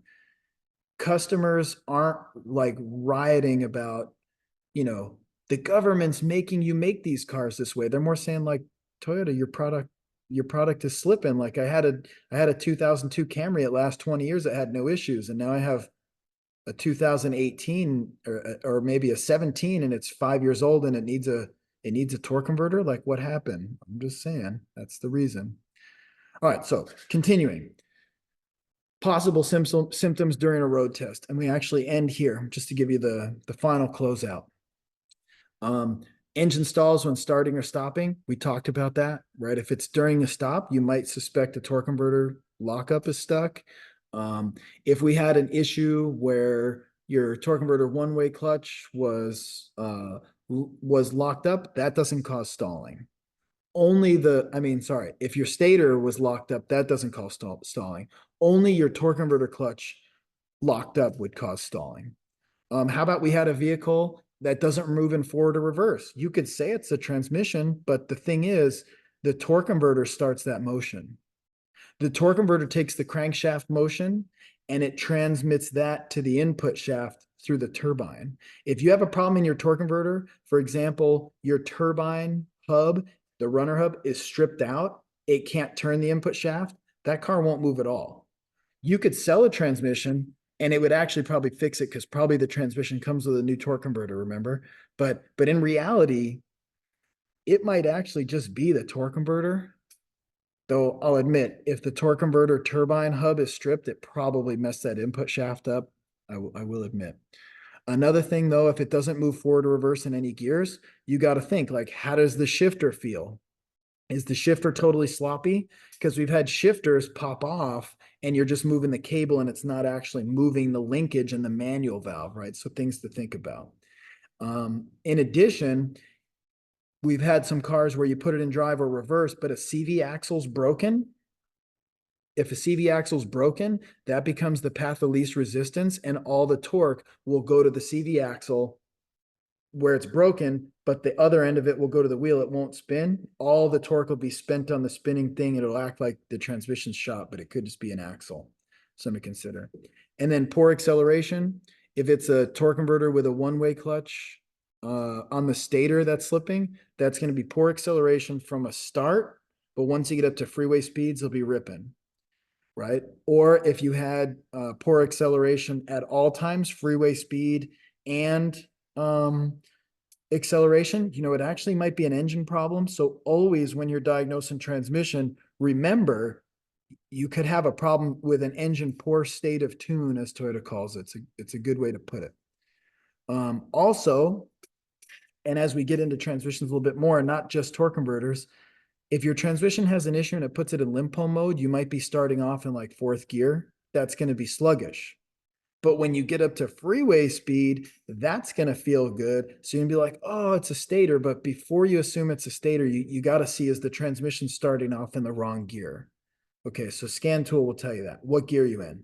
If you're at 0 and you hit the gas and it's in fourth, you got a problem where the transmission's in limpo mode. Electronically, the ECM is commanding it to be that because it has some code set. All right, and then harsh engagement.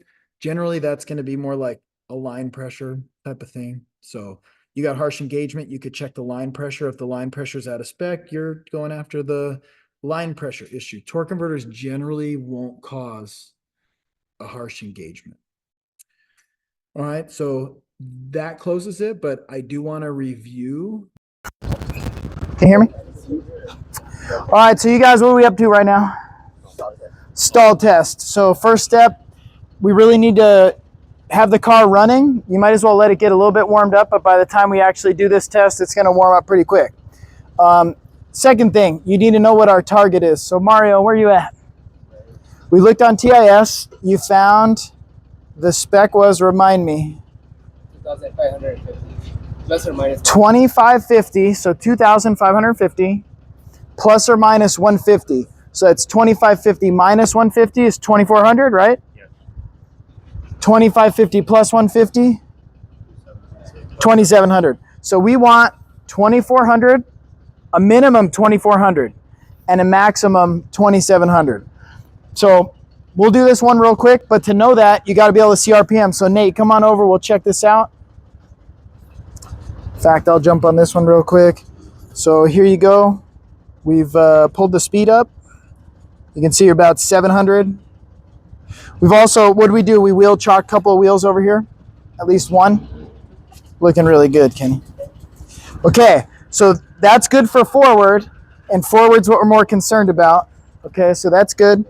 We've also set the parking brake. Yeah, okay, there we go, both of them. Good job. Okay, so Mitchell, this is what you're gonna do. It's very technical. You're gonna put the car in drive. Stomp that parking brake, you're sure it's good. Put the car in drive. Okay, then ready? You're gonna do literal wide open throttle, and you guys are not gonna be anywhere where you die, because then I have to do paperwork and stuff. I still hold the brake pedal, right? Brake pedal as hard as you can. Don't let this car move an inch. Got it. Okay? Go. And now go ahead with the wide open.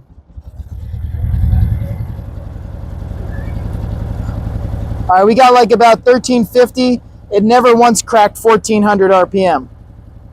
Okay, good. Let go. You never want to stall test it too long, because that has all that fluid shear in the torque converter. It's going to heat that fluid up really hot. If we were to graph out transmission ATF temperature, it would have just spiked. So you can't keep doing it and doing it and doing it.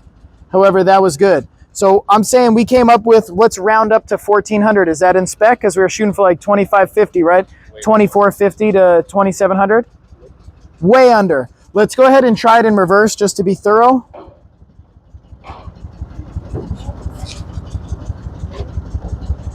right, let's go. And remember, you don't have wheel chalk, so just make sure you're braking well.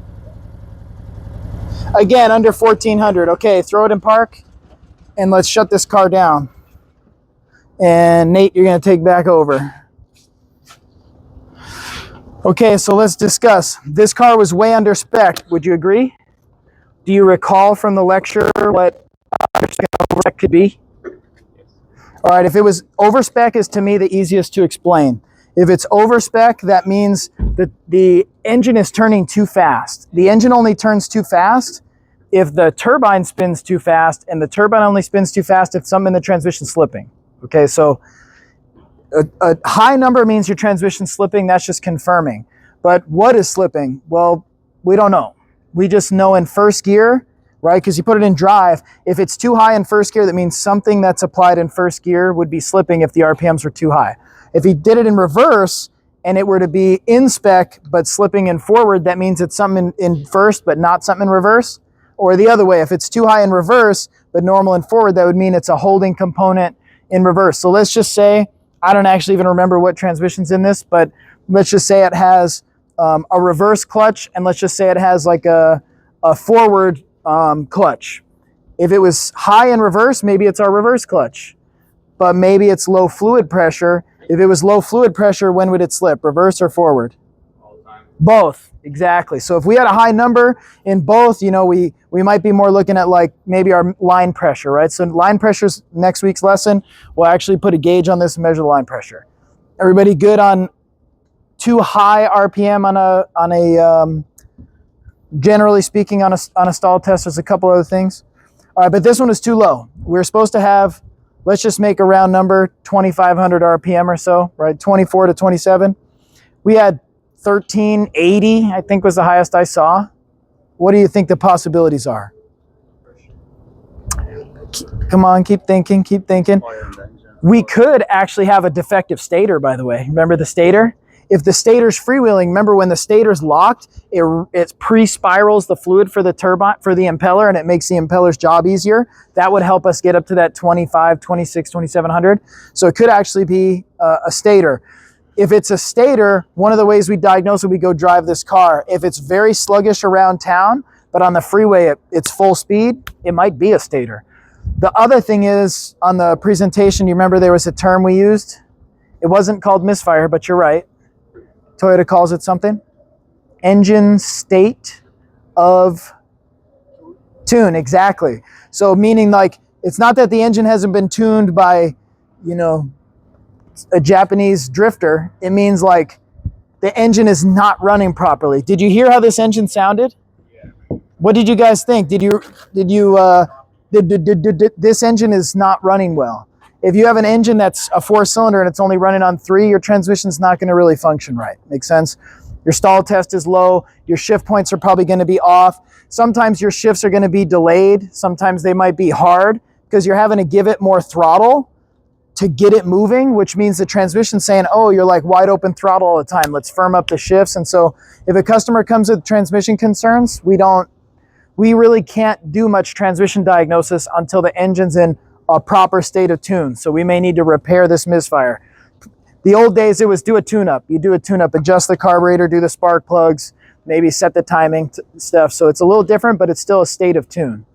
All right, so this one, the way it was misfiring, you know that's why this is got a low stall test, right?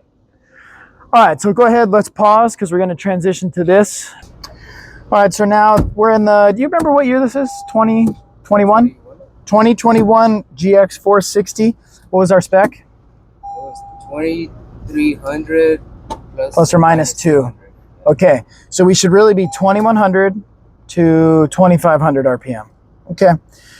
All right, so this one, the first one with the scan tool is a little more proper. This one is going to be a little easier. I'm just going to go ahead and turn the wheel so you can see the RPM. It's okay if you guys are in, but don't be half in and half out. Keep your hands and feet inside the ride is what I'm telling you. So I'm going to go, parking brake is stomped. Nobody's really in front of me very closely. So here we go. I'm in drive, holding my foot hard on the brake. So look, in driver's ed, you're supposed to only use 1 foot, right? But this is, you got to use 2. On the brake, and here we go. Ready?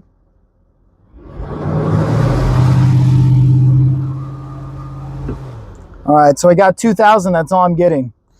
I actually don't think there's anything wrong with this, so we might need to be a little forgiving on that number because we should have saw 2,100, I think, 2,200. And now I'm in reverse.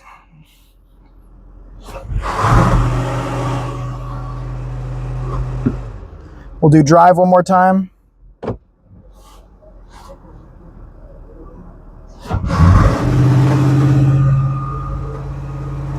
We're getting just a bit over 2,000.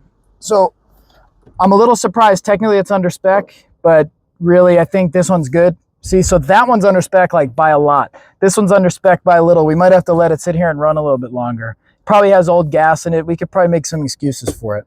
I wouldn't worry about this one, but that one's a clear fail.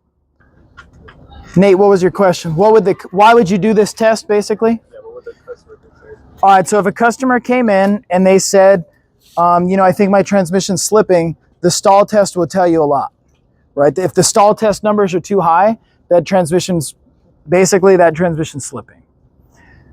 Now, technically, it could be like, look at this turbine real quick. This is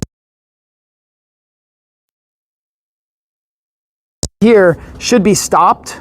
And the reason it should be stopped, let me jump right there, is because I'm gonna pull this torque converter out.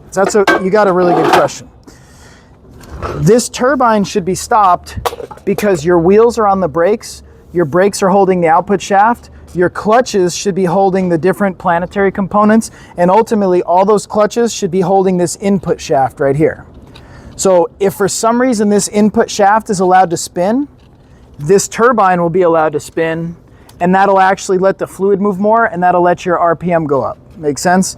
There's another possibility. If this spline was really stripped out, or this spline on the input shaft, this could actually turn even though your transmission isn't slipping, but that's still a transmission slip, right? So if you've got too high a number, that would be a transmission issue. So you'd only really do the test if you thought the transmission was slipping. You wouldn't just be like, oh, let me just stall test your car cuz.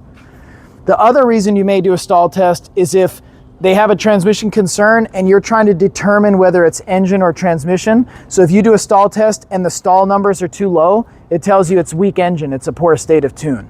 So it'd be like, oh, my transmission shift's weird or whatever. Well, how do you know if the engine's running strong or not? The road test is mostly going to tell you, but the stall test can further illustrate, is the engine in good condition enough where we can even diagnose a transmission. So that's why you do it. Good. You can pause it.